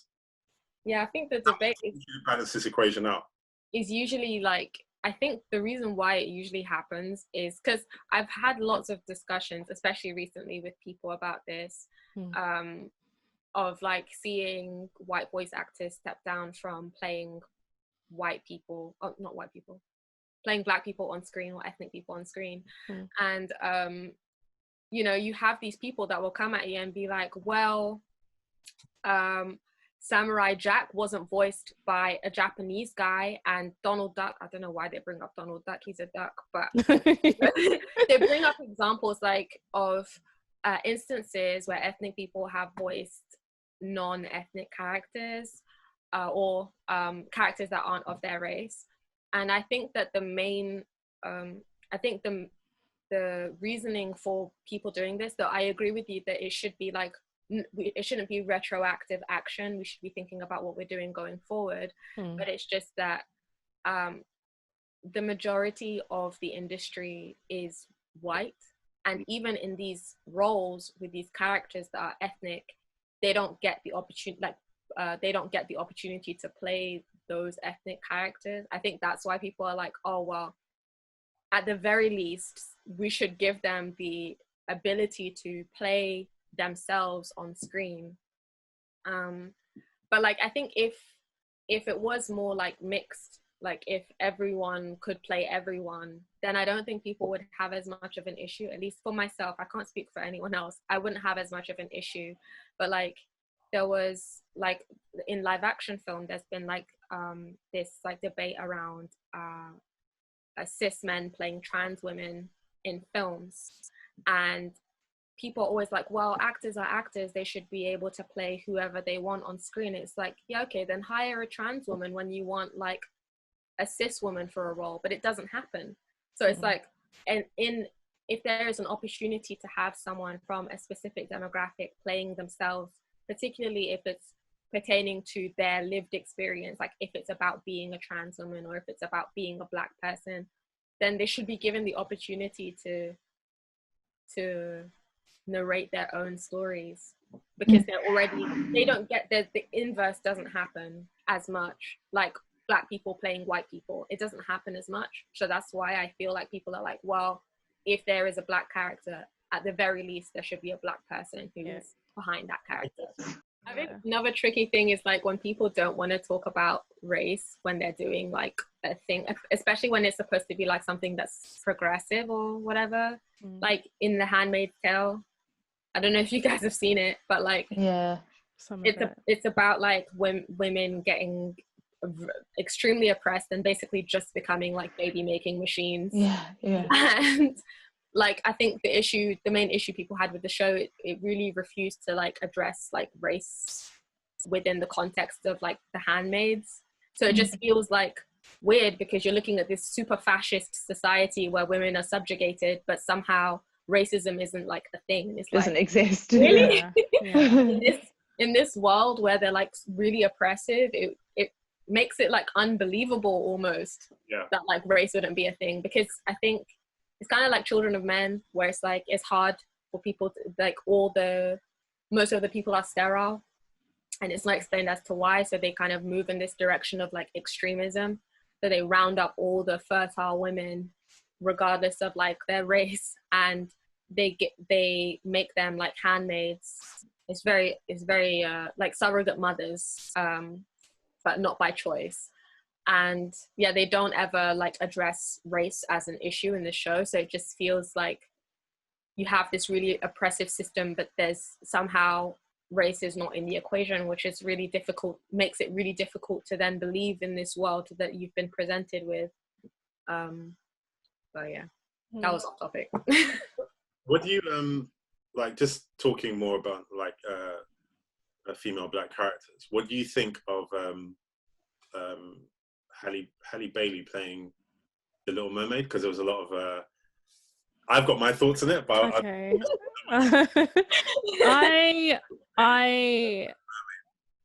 Sorry, what did you? Yeah, I was really excited, but I guess maybe I'm coming from a biased kind of view, because I guess I follow Chloe and Hailey and I listen to their music, and I think it kind of, I was surprised, like I was expecting it, like if it was ever to be made, I would have expected it to be a white female with red hair, but I thought the choice of her, she has the most stunning voice, and I just thought that is like almost perfect. I think what my issue might be is like, because one of my friends, he was saying about I did hear, I'm not sure if this is correct, but I heard that maybe Queen Latifah might be playing Ursula, but that might be false information. But if that is the case, like I think Ursula was actually based on like a drag queen. Yeah, and I feel like that would be really interesting if they kept that kind of aspect of it in live action. But I guess it depends on how if they're going to make it like lighthearted, or if they're going to make it kind of like serious-ish. I wonder where they're going to do it, like if location wise, because I guess when you think about Beauty and the Beast, they focused it to be on like very French during whatever time it's based on, and I wonder how they're going to fit that in with the Little Mermaid. But I was happy with the choice of Ariel, but it's because I like her. I guess I'm a fan. What do you think, Anna?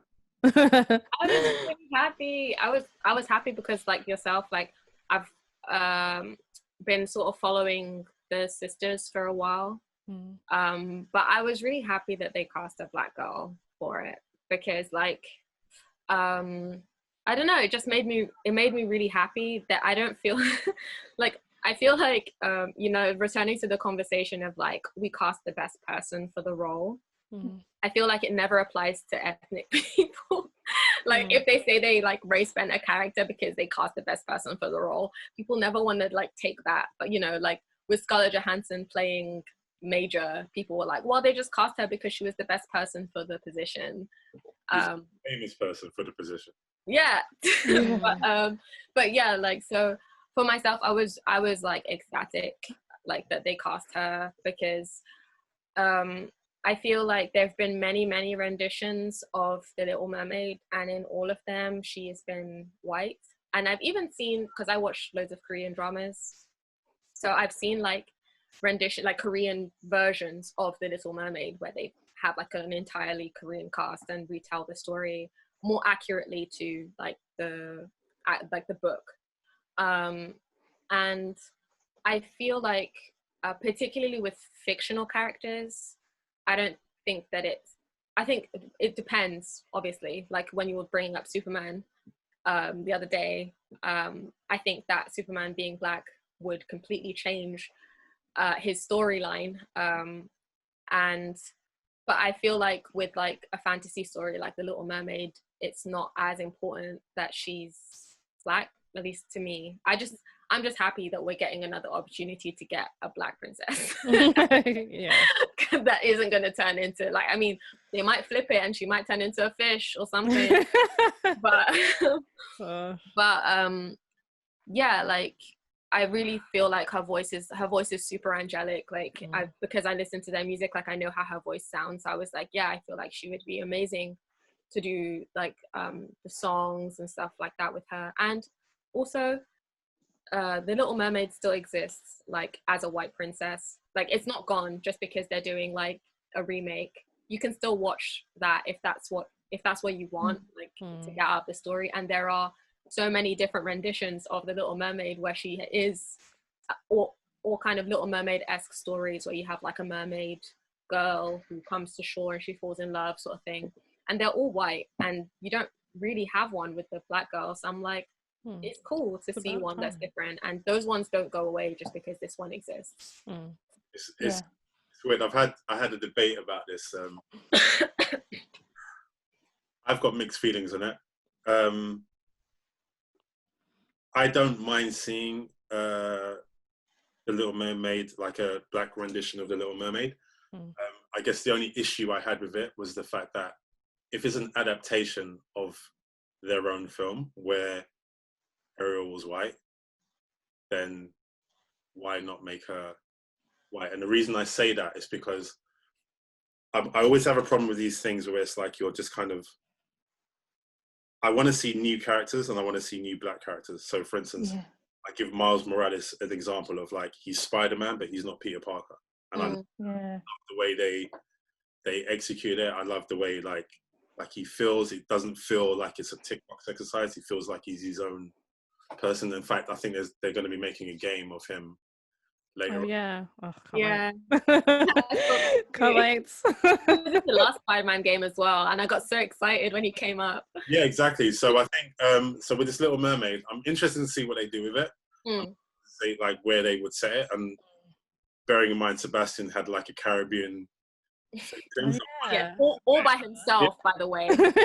All by himself. No one else was talking like that. I don't know where he picked that accent up from. But I'm wondering if they're going to do the same. If they're going to set it, like, around the Caribbean, I'm wondering if they're going to do that.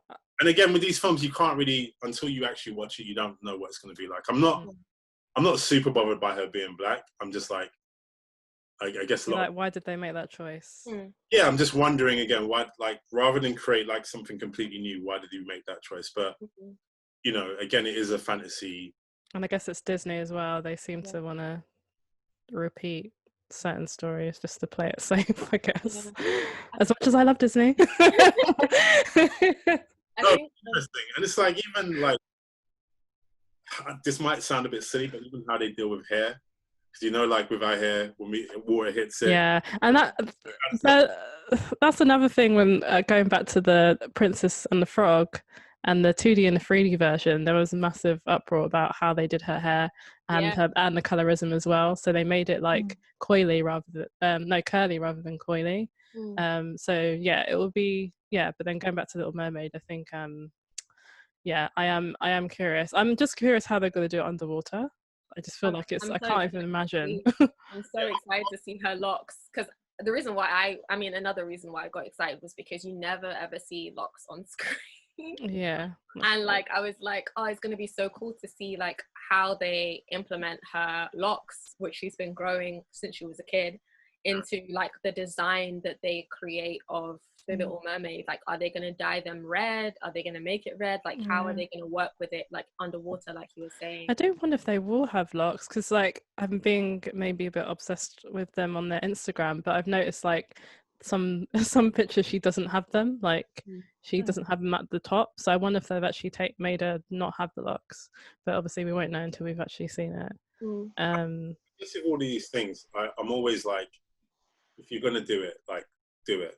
Don't just, and you don't have to kind of tackle race or any of those things in the story, but, like, if you're gonna do it, like I need to be able to relate, like I relate to women in my family, sort of thing. Like, if you're just going to do it as a kind of, oh well, this is kind of like a I don't know, what it looks like on the surface, and don't tackle the culture, if you like. Yeah. Have you guys seen the Cinderella, the live action Cinderella with is it Brandy? Yeah. And they literally, I used to watch that all the time. I feel like watching that felt like they were just ticking boxes with that film. And I feel like if they did the same with The Little Mermaid, I would be kind of kind of disappointed. But I feel like if they kind of focus it on a certain location to give the location more character and more story within it, it might be okay. But like, yes, I mean, I do like Cinderella. It's very cheesy, but at the same time it's like it's so campy. It's so crazy. Like the the casting of like the prince, he's like an Asian prince, and Cinderella is played by Brandy, and the Asian prince's mom is Whoopi Goldberg, and this white man, I forgot the white actor's name, but it's just like, it really feels like it feels like a pantomime, at least to me. That's true. Like, actually, they just cast whoever. And like, it's a really enjoyable film, and they have Whitney Houston as the fairy godmother. Oh yeah, I forgot about her. So good. I love that. But I think what you guys maybe getting at is like not just coloring people's skin brown, basically, like actually investing in making sure that when you're watching the characters, it feels like an ethnic person. It feels like a black person on screen. It doesn't just feel like with your example of Miles Morales, it doesn't just feel like they took Peter Parker and then like just colored him in brown. Like he's a whole other person with a whole other culture and a whole other relationship to New York City.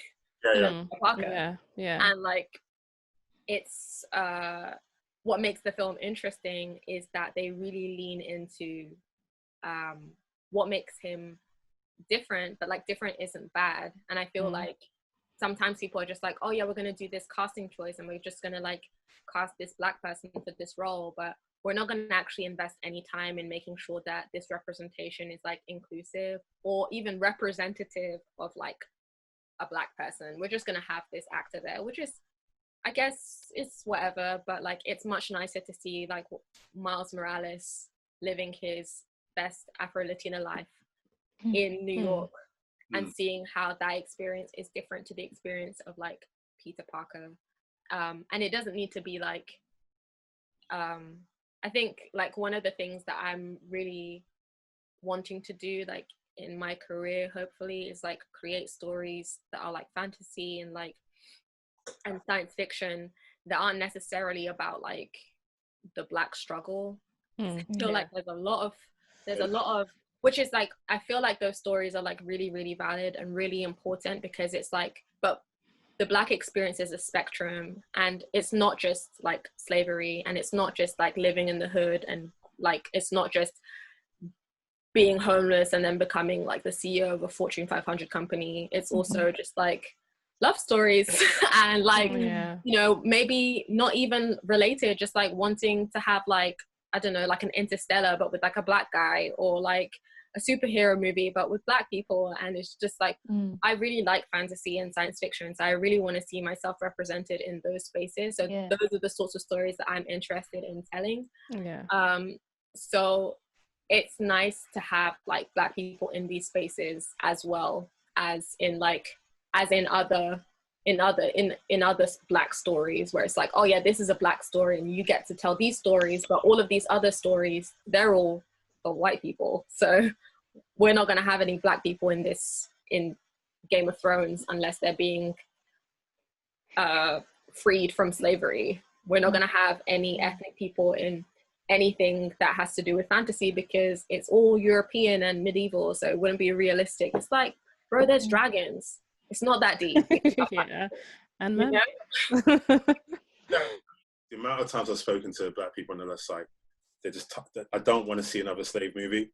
Yes, important, and it's good that we know these things, but we do like having fun. Do you know what I mean? We and I guess you know, it's kind of like I completely understand what you're saying. I think, and again, not every kind of story or narrative that we need to be a part of. So I don't mind watching something that has an all-white cast if it makes sense for like, you know, where you're telling this kind of story. For me, if you were to do like a story of my life, for instance, if it was at work, it would be me and mostly like, you know, white people. Whereas if it was home life, it'd be mostly black people. If it was, you know what I mean? It just depends on, as long as the story that you're telling like has some authenticity to it and it feels like honest and genuine. I think that's the most important thing. So, and that's what, again, going back to Little Mermaid, that's what I'm hoping that they do. It's like, yeah, as long as it feels like, all right, you've made her black, but you haven't just done that. You've put culture into it as well, and it feels authentic. Yeah, like somewhat original. I think that's why Princess and the Frog just really, it's like I think you said it earlier, Wesley, where it just, you know, there was racism in it, but it didn't dwell too much in it. And like you're saying with The Handmaid's Tale, it just didn't exist. And it's just like, they just need to make these environments just believable that, yeah. Also, stop doing reboots with the same, like, you know, when you have like all of those Oceans 11, 12, Too Many Oceans films. Yeah, Fast and Furious 110. I didn't know they do other movies are those. Yeah, but they do the same thing, but they just, instead of writing a new film, they just do the reboot with all women cast rather than making an original film. Like, I guess it's talking about a similar thing where we're talking about like all of the multiverses of the animation worlds, but why can't we have original characters that have different names and have different cultures, you know? There's a part of me that gets it, in the sense that because it's an established franchise and it's made loads of money, it's like the fear of kind of telling new stories, because if this doesn't take off, like, you know, you have more of a chance of having a successful film with Spider-Man than doing a completely new character. And like, I mean, even like, Will Smith is one of these people that I feel like he tells, like, he's black, but he tells lots of different types of stories. I wish they pushed Hancock more, because they only did one film, but I was like, you know, that's a new black superhero, like, but there's only one film of it, sort of thing. So like, I'm hoping that like these kind of big Hollywood execs, or like, you know, these big actors in Hollywood, they do tell, they're not afraid to kind of push these new characters and like create new characters. And like, I know it's risky when it's like, you know, a lot of money involved and all this kind of stuff, and they need to see returns, but I feel like on the Will Smith front, maybe I feel that he himself is a franchise, because he's always the black character. I feel like I like Will Smith, but sometimes I feel like it's also a little bit problematic that it's not. I don't know how like with the Wayne brothers, I love them because they seem to, like, I don't know, invest in a variety of black actors and actresses, but I'm not sure if Will Smith does the same thing. It just seems to be like Will Smith in another film that plays it. Like, there was a film actually that was on TV where is it Gemini? It's like he plays his younger self. Oh gosh. Oh dear. But yeah. How many how much do you see like yourself represented in like in media, like Samia, like, you know, with characters?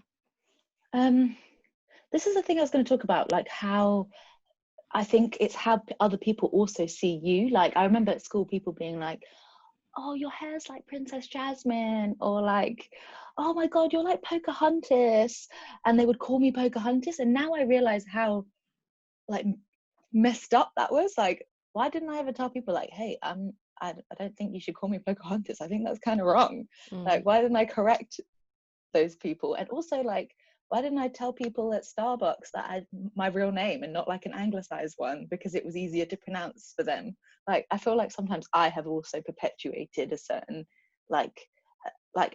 adapting for a majority that doesn't want to adapt for me, if that makes sense.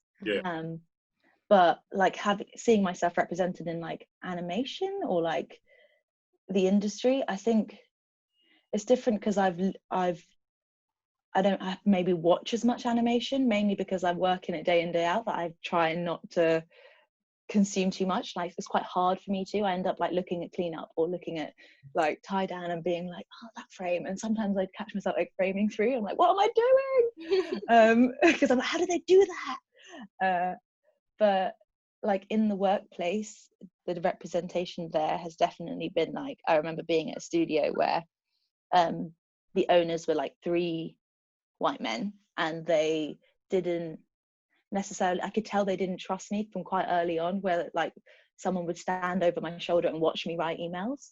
And I think to this day, like when Hannah is always like, you're so good at writing emails. I'm like, dude, I think it's because I've been like, it's been drilled into me that someone will give me another appraisal if I make a spelling error. Like, I don't know, it's been one of those things where I wish I'd had a voice. I did have a voice, but I didn't say like, I don't think I should be having 3 appraisals in like 9 months. I don't think you should be telling someone to come in a room without like explaining why they're being called into a room, or giving them like a month's warning that, hey, your appraisal's in a month's time, you should prepare for it. It's one of those like, yeah, my experiences I think lie in the studio. And in terms of being represented on screen, I think I wasn't expecting that question, because I don't know if like, oh, I guess it's The Simpsons, right? Like when you're watching like Apu, or like I watch it and I'm like bewildered by why anyone found it funny. Like his accent and it being voiced by a white man, and only now are they saying like, oh, we're no longer going to do that because of like the current climate. It's like enough. Did he not stop a while ago? The voice actor Hank Azaria. I thought it was a recent one. Recently, like, well, they just. I feel like with Apu, they stopped a while ago. Like a comedian brought it up and was like, okay. He did a documentary. He sounds like a white guy who heard another white guy doing an Indian accent and repeated the accent that he heard, or something along those lines of the joke. Yeah, he was like talking about like how Apu sounds in the show. So I'm not sure if he stepped down recently, but I feel like it was like a little while ago when they were called out, and they did like a special episode or something on it, and he left. Apu doesn't exist anymore as a character. I think they just got rid of him. Okay. That's their solution, just eradicate any brown person. Well, he left town. He doesn't live in town anymore. Oh, sorry, I was listening to what you were saying, and do you think maybe you found like the language to explain how you feel? Because I feel like sometimes it can be difficult to like express why something feels wrong. Like you don't yet know how to like explain that to someone else. Do you feel like now you have like a better understanding of like why you definitely feel about certain things? Yeah, from speaking to friends, I think you're like, oh, you've also had that experience. I'm not the only one. And then you've deliberated or gone back and been like, someone crossed my boundaries and I didn't say, yo, that's not cool. Like, that's not what you would do to someone who was white. I don't know. I think it also is kind of lies in our like educational system. I think like I went to actually quite a multicultural school in South London, and only was it when I went to university, like Sussex, that I realized it was like my experience was very white. And there was, although the curriculum, right, has a lot of like, you could study like the history of racism and slavery, and like you could study Salman Rushdie in literature, but I never really had discussions with people at university.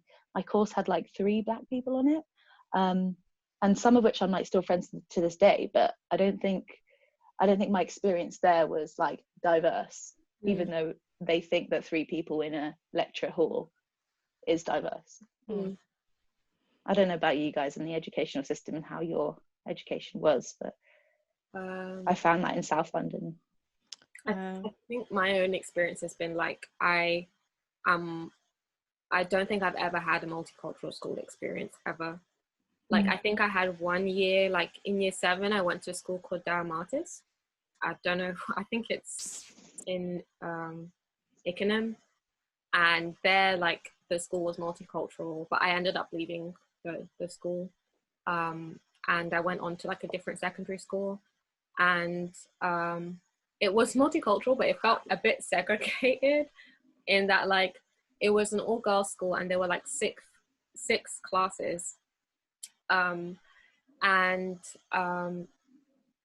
there was like 3 classes that like the 6 classes were like divided into 2 different classes. I don't know how to explain, but they like those 3 classes would have mixed classes together, like in different sets, like maths and English and stuff, and those 3 classes would kind of go together. And like there was, those 3 classes felt like they were the ethnic classes, like the majority of like the Black and other ethnicities were in those 3 classes. And I because I joined in year 8, I just ended up being in the classes with all the other white people. And there was like a few Black people in those classes, but it was like you'd have like in the J's, for example, because we have like lettered names. In the J's, there would be like 17 Black students in one class. And in my class, which was the M's, there was like 3, including myself, Black students, and like a few South Asian students, and that was it. And the rest of the class was really white. And I found that like it did feel a bit like not necessarily during break time, because I feel like people mingled a lot more, but they did kind of set it up to be like quite separate. Yeah, in general, I think my experience of school has always been like I'm always like one of 3 Black people in a class, and everyone else is white. Yeah, I've had like pretty much the same. I've pretty much grew up in a predominantly white area. And yeah, both the schools that I went to, primary and secondary, it was like majority of the time just my family that were the only Black people. Very yeah, I went to a Catholic school as well for my secondary, but when going to university there still wasn't that much diverse. So I went to Bournemouth University, the arts, and yeah, there was I think 3 of us in the maybe no 4 yeah, Black or people of color in the year. And yeah, I think, which I guess makes me, this is kind of a different question, but like sometimes I wonder about like how like being Black and what does it mean to be Black, because I feel like some people still used to stereotype me, like people would make fun of my name at school, and I was never deemed to like feel like I was like one of the pretty ones at school. It was always like my white friends. Even at uni, they actually made, there was like someone made a questionnaire, and they basically said like who do people fancy and who do people think is got to be a prostitute, which is really bad.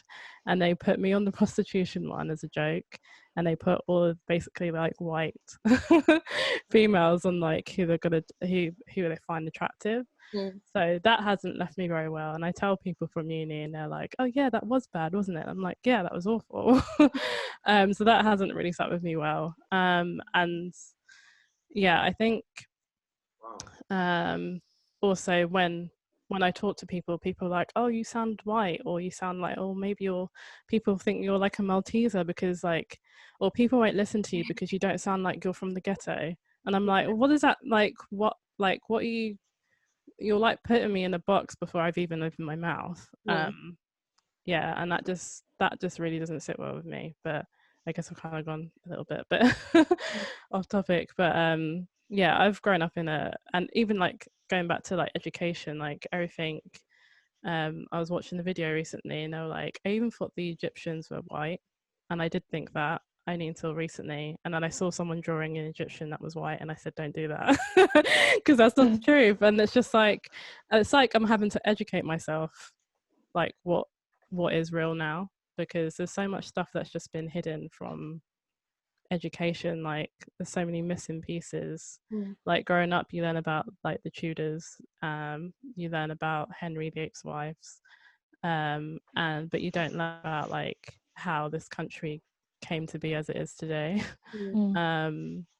So yeah, like I think unfortunately I felt like being majority of the Black girl, I didn't really feel like I was like not like I should feel like I want to be like desirable or anything, but I think growing up there was a lot of that aspect as well, is that you're not beautiful, you're just very very sexualized, I think. I think for women, and I feel like I guess that's still kind of the case in like for Black females in media. Like, I love Beyonce, but the amount of times like I'll see someone and they'll be like, oh my god, you look like Beyonce. I'm like, I look nothing like I know that for well. Like, do you just say that to every Black girl that you see? Yeah, so yeah, that is kind of my experience kind of growing up, and I'm still kind of trying to like get a little bit more confidence in my own skin as well. And I feel like it is good, like with, especially like with the natural hair movement and stuff like that. I used to straighten and perm my hair when I was younger. And since I started when I was about 10. I think I stopped when I was like, no, sorry, I think I started when I was 14, because it was secondary school, and then I stopped doing that when I was maybe at uni, so like 19, 18.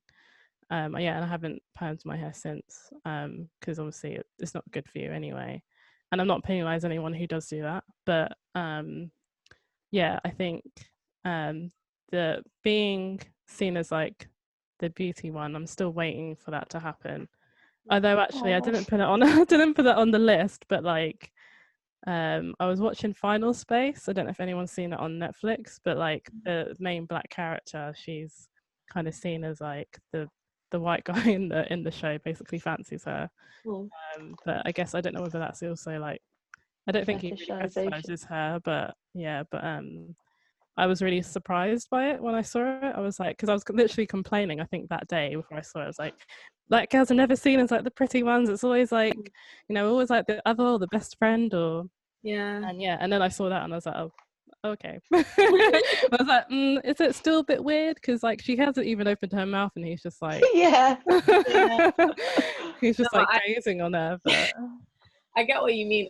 I think my issues also stem because I came from I went to an all-girls school, so I for a long time didn't know how to talk to boys. I was like, oh my god, I was so nervous. But but I feel like there was that sense of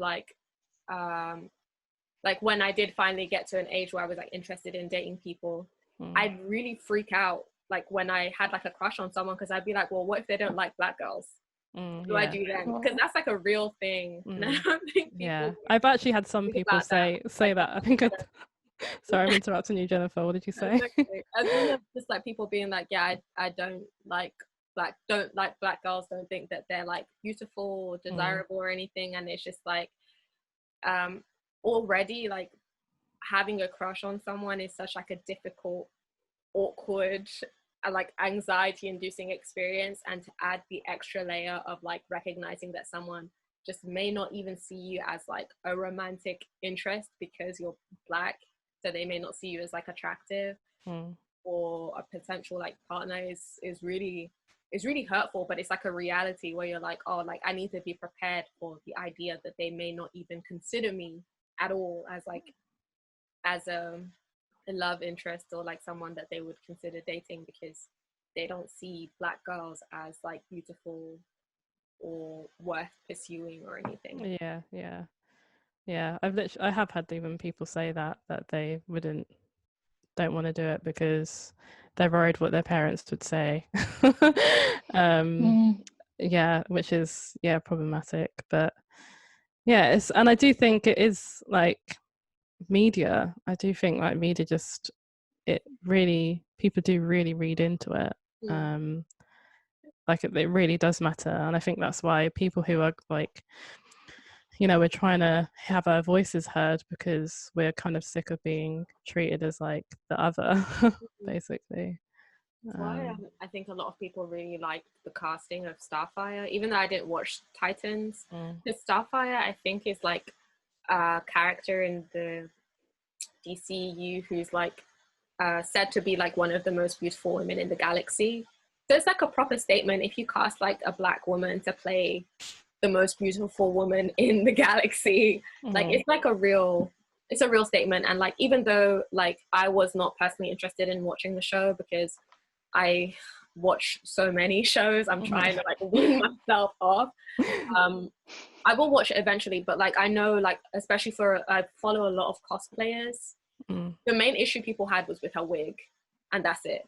Okay. I think that like there were so many Black cosplayers that were really moved by like the casting choice, and being able to be validated in their cosplaying as well, like being able to have that like as an option. Because when you go to like conventions and stuff, or even like say like Halloween, people will say that you're not like accurately representing a character because you're Black or you're not white, basically. And it's like, oh, you've decided to dress up as like, I don't know, Rapunzel or something like that, and Rapunzel's always white. And it's like, well, why didn't you dress up as Storm? It's like, well, I didn't want to be Storm. I wanted to be Rapunzel. Someone else, yeah. And it's cool. I think it's really cool that well, also I think Starfire is orange, so I didn't really understand what the debate was because there aren't any orange people. Yeah.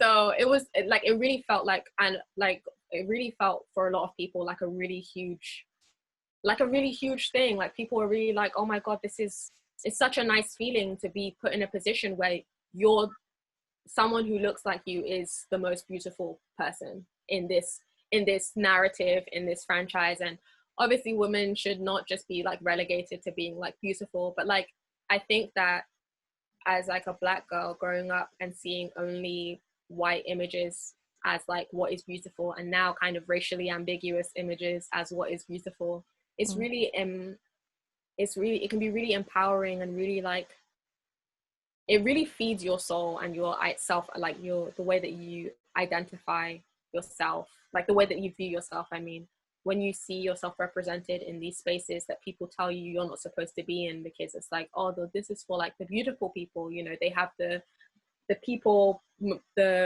magazine most beautiful list, and it's like every 4 years a Black woman will get it, and then it's like, okay, we gave that Black person the most beautiful person of the year thing. So going back to the white people, and they've had like years where I don't know if I can't remember which actress it is who's been nominated, like who's won it multiple times, but it's really, I think it does something to you when you only see a specific kind of people that are the hero or beautiful.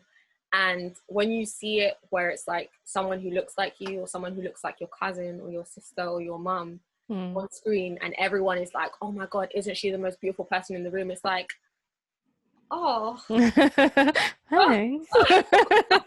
It's not you, but you can live vicariously through the person. And I think that's important. I feel like living vicariously through like beautiful Black women on screen is important. And like, yeah, I that's why I'm happy when they like when they have characters like Starfire, where they like, there's already, even though it's an established character, and I kind of want to see like new characters, like you were saying, whereas it's also nice to see like characters that are established to be the most beautiful women in the galaxy, and them casting a Black woman. I feel like that's like a huge, that's a major feeling that I don't think other people think about. I don't think that like, yeah, I don't think other people deep it that much, but like for me and for a lot of other people, it's like, oh wow, that's deep.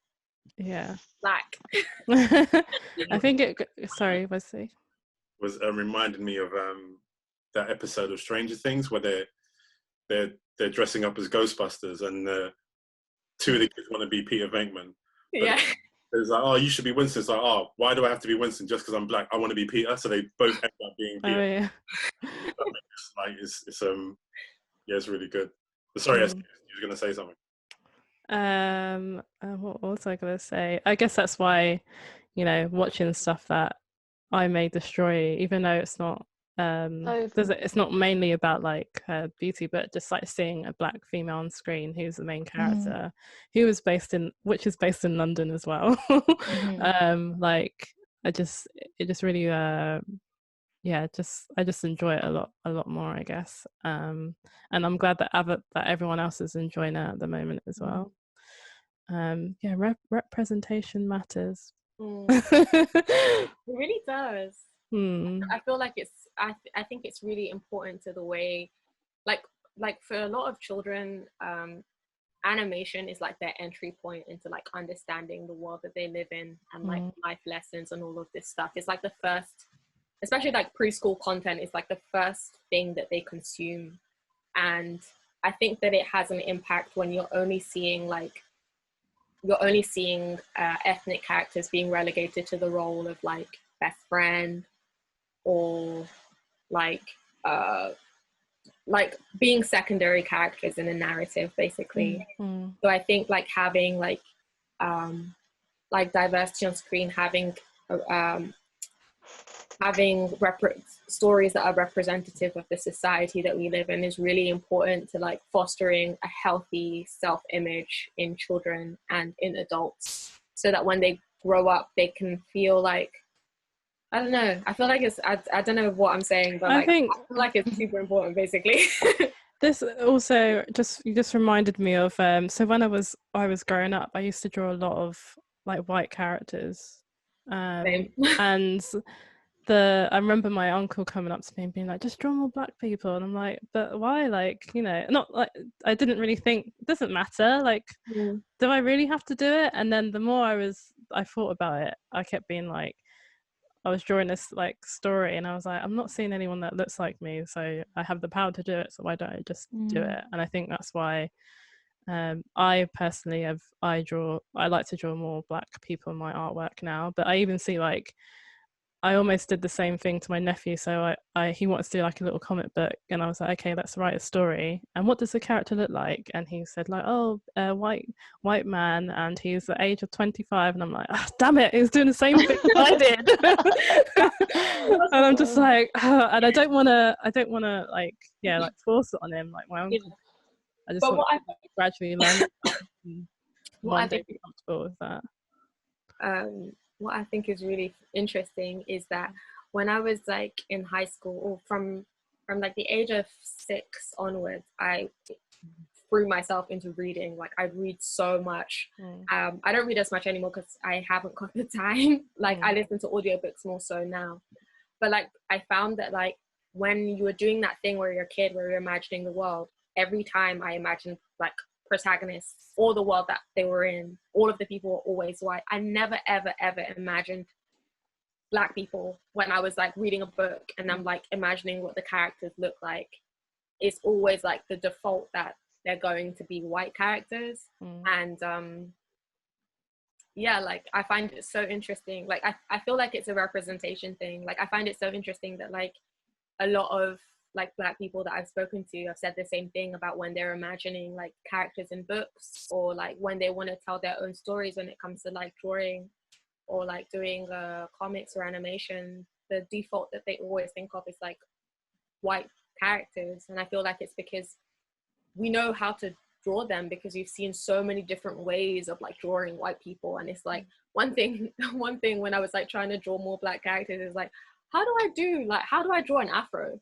Like, how do I draw, if I want to draw like in like, I don't know, a Ghibli style, how would I do like an afro in that style? How would I do like black features in that style? And because you have so many different examples in different styles, whether it's like a Looney Tunes sort of style or like a Disney style or a more Japanese, like a Ghibli style, you have so many renditions of how you can draw whiteness and white people, but you don't have as many examples of black people.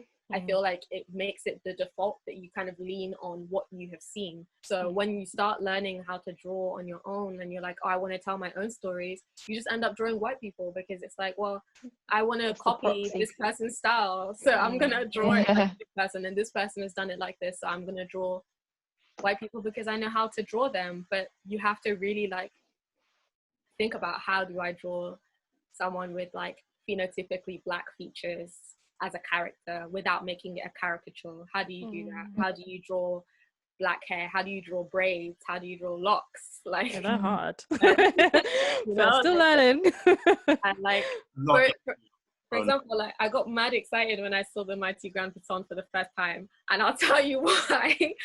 There's this bit where I don't know if it's her auntie or her mom that's doing her hair. Like she's sitting on the floor, she's doing her hair. And I was like, flashback to when I was a kid. And I used to wear that exact same hairstyle. And it meant so much to me. It's like, it's just small, it's really, really small things. But like, even that, like not having like a black character who just has like straight hair, which is like, yeah, black people have straight hair. But it's like seeing that specific hairstyle, which is like I feel like a rite of passage of everyone. Every Black girl has to do that hairstyle at least once. I was like, wow, yeah, like that feels real, you know, like, oh, like now I feel like Black kids going forward, or Black artists, like little Black kids that want to become artists going forward, would have like an example of how to draw that hairstyle. I know it's like a really, apparently really tiny thing, but it's like, I think it's another thing that contributes towards kind of leaning on drawing white people all the time, because there aren't that many points of reference for Black characters. I'm just going back because I'm just thinking about what you're saying, Jennifer, in terms of what we see when we're at school, like preschool age. And then also, Wesley, I think ages ago you were saying about the Ninja Rabbit animation that you did, and like how I guess we always see, like, one is that growing up as a child, the animations that are there majority of the times, and even the books that we read, there's even like a statistic that it's white, then it's animals, then it's a Black person, then it's Asian, then it's Latino, in terms of like what gets representation. And then when it comes to actually becoming an artist, we don't always want to draw Black people, or always want to draw, like, we want to draw like different kind of stories. So yeah, I guess I'm saying what Wesley, with your Ninja Rabbit short, like, that I'm guessing you just wanted to create it because it was your story that you had as a kid and you wanted to see it finalized as an adult. But you know, it doesn't mean that you don't want to draw any Black stories either. Don't know, I guess I'm kind of putting two things into one conversation. But I'm sure that's what you said when you first made it, and I think that's obviously before you made Mighty Piton. I think when I did that, it was just more, again, just going back to my childhood and the things I was into, like you know, turtles and, you know, any anthropomorphic like characters of that era, you know, Samurai Pizza Cats and all that kind of stuff. But yeah, when I was younger, I never really used to draw a lot of, I think I touched on it in the last talk, but drew a lot of Black characters. I mean, and even now, just doing development work for Piton and stuff, I'm like really studying and trying to, because it is easier to draw, as Jennifer was saying, it's a lot easier to draw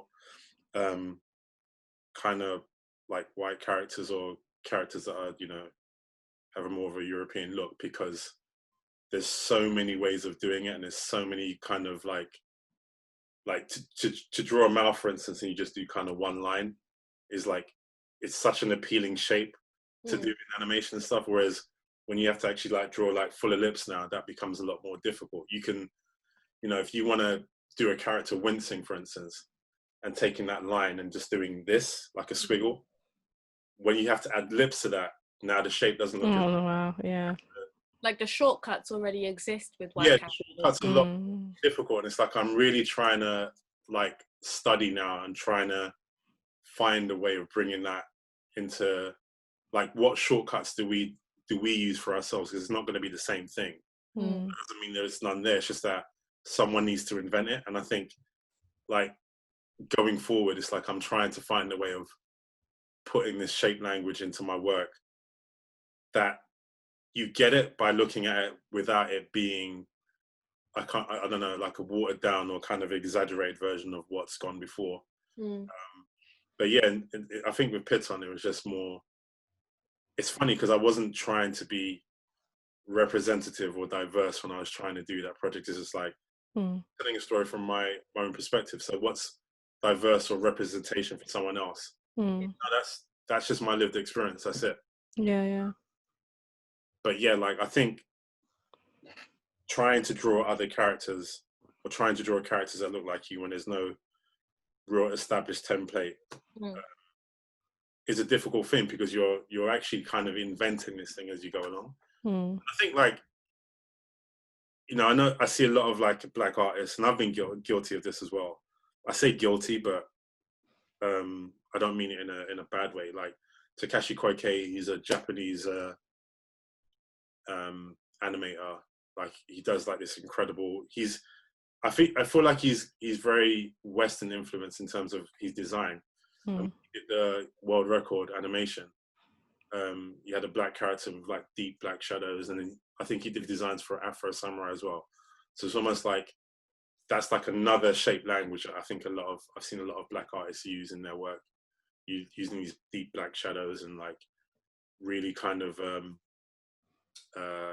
like forced perspective, and it looks really cool, sort of thing. So it's like that's just like another avenue you can go down. I think with us, definitely with me, I'm just trying to go down an avenue. It's like, can I maybe not reinvent, but like build upon what's gone before and try and develop another shape language, or introduce things into my work that, you know, people are not used to seeing, sort of thing. But it's a when you're trying to do something from the ground up, it's very difficult. But yeah. I think that's the fun of it. Once you establish it, then people look at that, oh, that's really cool, and they build upon that, and you know, it's just inventing in a way. Yeah. And then again, designing black characters is such a, because if you look at like a lot of early Japanese work where they do the black characters and they've got the really round lips and it's almost like kind of like gollywog. Like gollywog. Yeah. But then, and they're not, I don't think they're doing it to be racist or anything like that. It's just like, they're probably looking at, you know, early like American culture and stuff and seeing an image, think, all right, that's how you represent, and they do it in a certain way. But I think it's so hard because sometimes I see some really cool black designs that are like bordering that kind of gollywog. Yeah.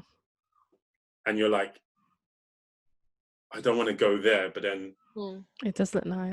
Does that kind of cut off an interesting avenue because now people are scared of being offensive and stuff? Does that make sense? Like, yeah.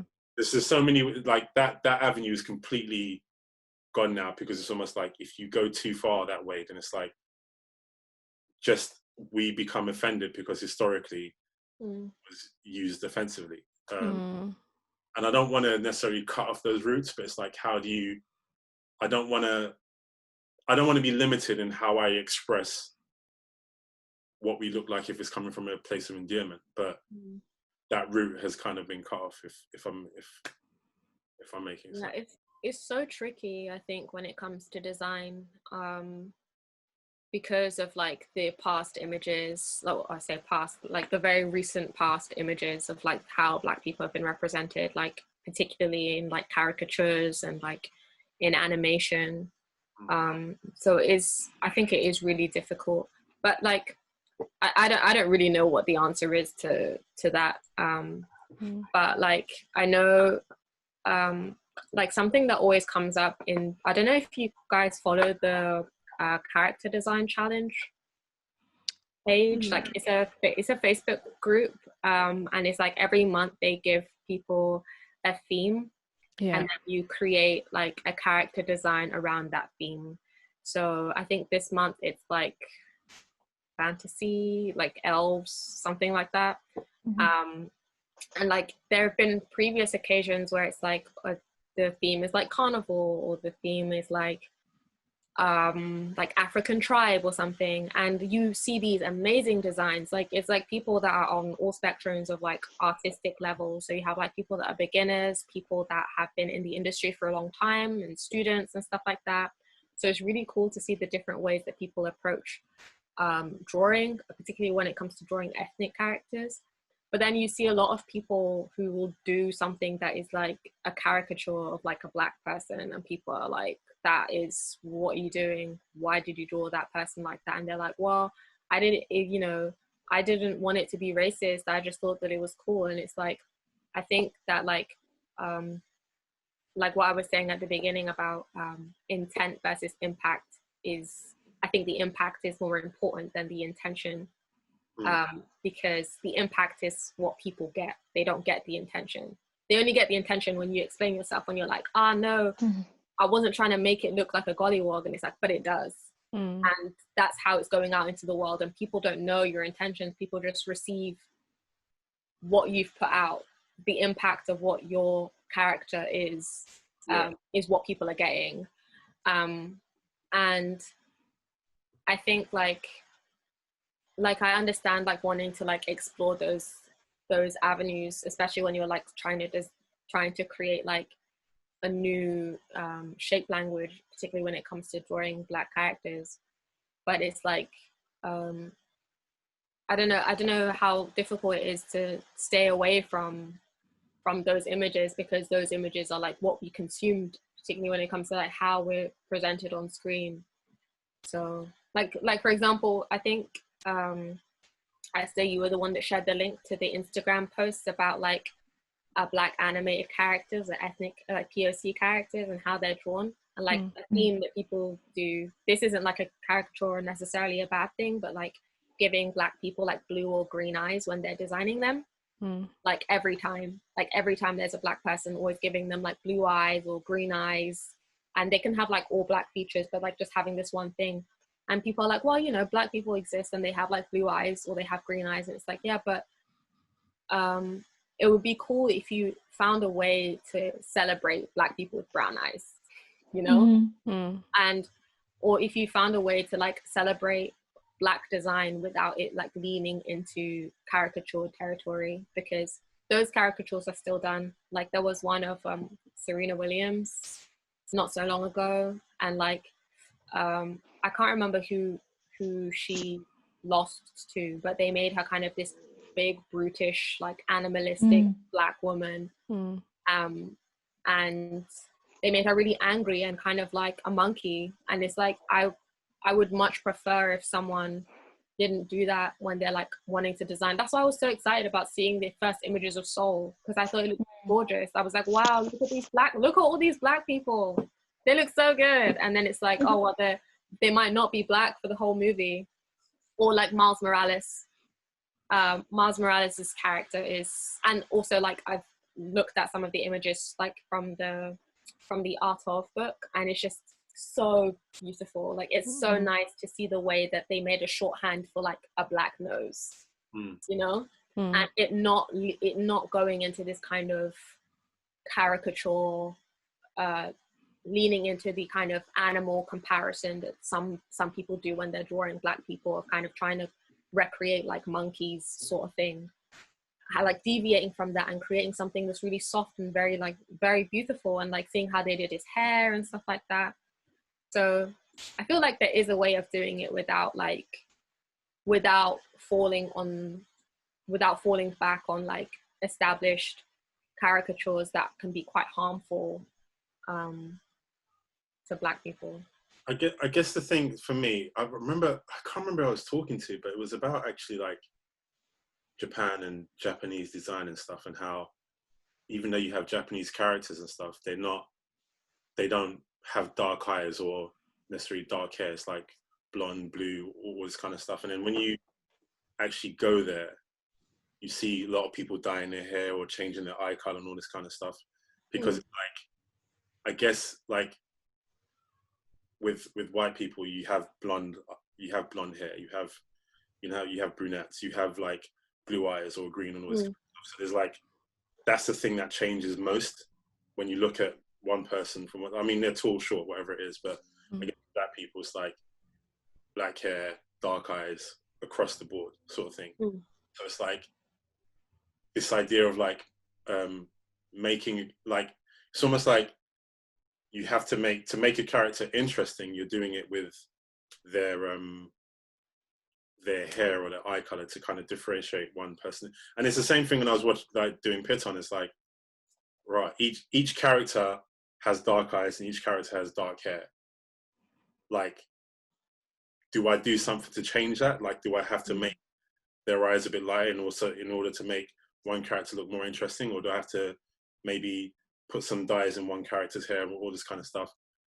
I don't think it was, for me, it wasn't necessary. I'm like, you know what? It is what it is. Like, the difference in us, I feel like, will be more with our skin tone. So I'll have like darker characters, lighter characters and stuff, like across the board. Like even Connie's family, I kind of based it on like my cousins, who their mum is dark, their dad is light, and they're like kind of you know, it's got like a mid-tone sort of thing. And I think that's interesting, and how our complexions are like, maybe it's not in our hair, but it's more in our complexions, and you know how what that is, rather than focusing on our eye color and our hair color.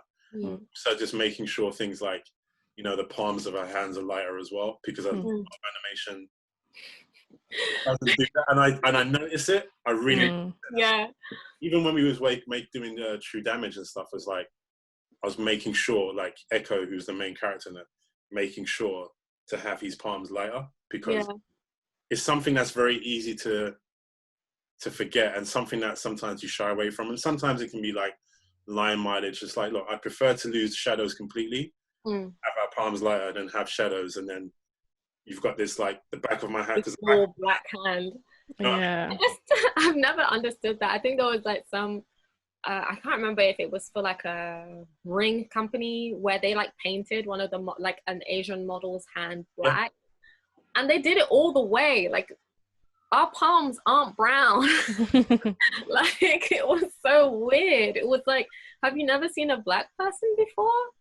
Like, but the thing is, it's just, again, I see it as this like teachable moments. Like, you know, if you start putting that stuff in your work and working with people and showing them. I think the last conversation, like I spoke about, you know, compositing and how you. Yeah, I thought that was cool. And it's like, again, it's like, until you actually go through it, like, because again, I don't know how to composite black characters. Only when this question was raised, it's like, and he was struggling, like, you know, Max, he's gonna laugh when I bring his name up again. But like, how do we do this? And it was like a conversation on how we come together and actually make this thing work. Yeah. When we're doing this in our future work, now we know how to do it. And I think, you know, we just have to, I don't want to call it a burden, because it's actually like an interesting challenge. We just have to be the ones to kind of like, all right, we're drawing black characters. How do we introduce like a new shape language, which makes our characters look really interesting and stuff? And again, you spoke about Miles Morales. I think they've done, I haven't seen the film yet, but this Soul film, I can't wait to see it, because I think it looks incredible. Yeah. Right, you haven't seen Spider-Verse? No. Soul, I haven't seen. I saw Spider-Verse 4 times in the cinema. Oh my god! Wow. I saw it with my boyfriend, and then I went to, because my family moved to Peterborough, and I went and made sure that I brought my dad, my sister, my mom. I was like, good. You can see this movie. Yeah, I think I saw it twice, actually. I saw it 3 times in the cinema. And I've got the artwork, and I've watched it times on, like, they just smashed that film. It's like, I'm gonna watch it again tonight.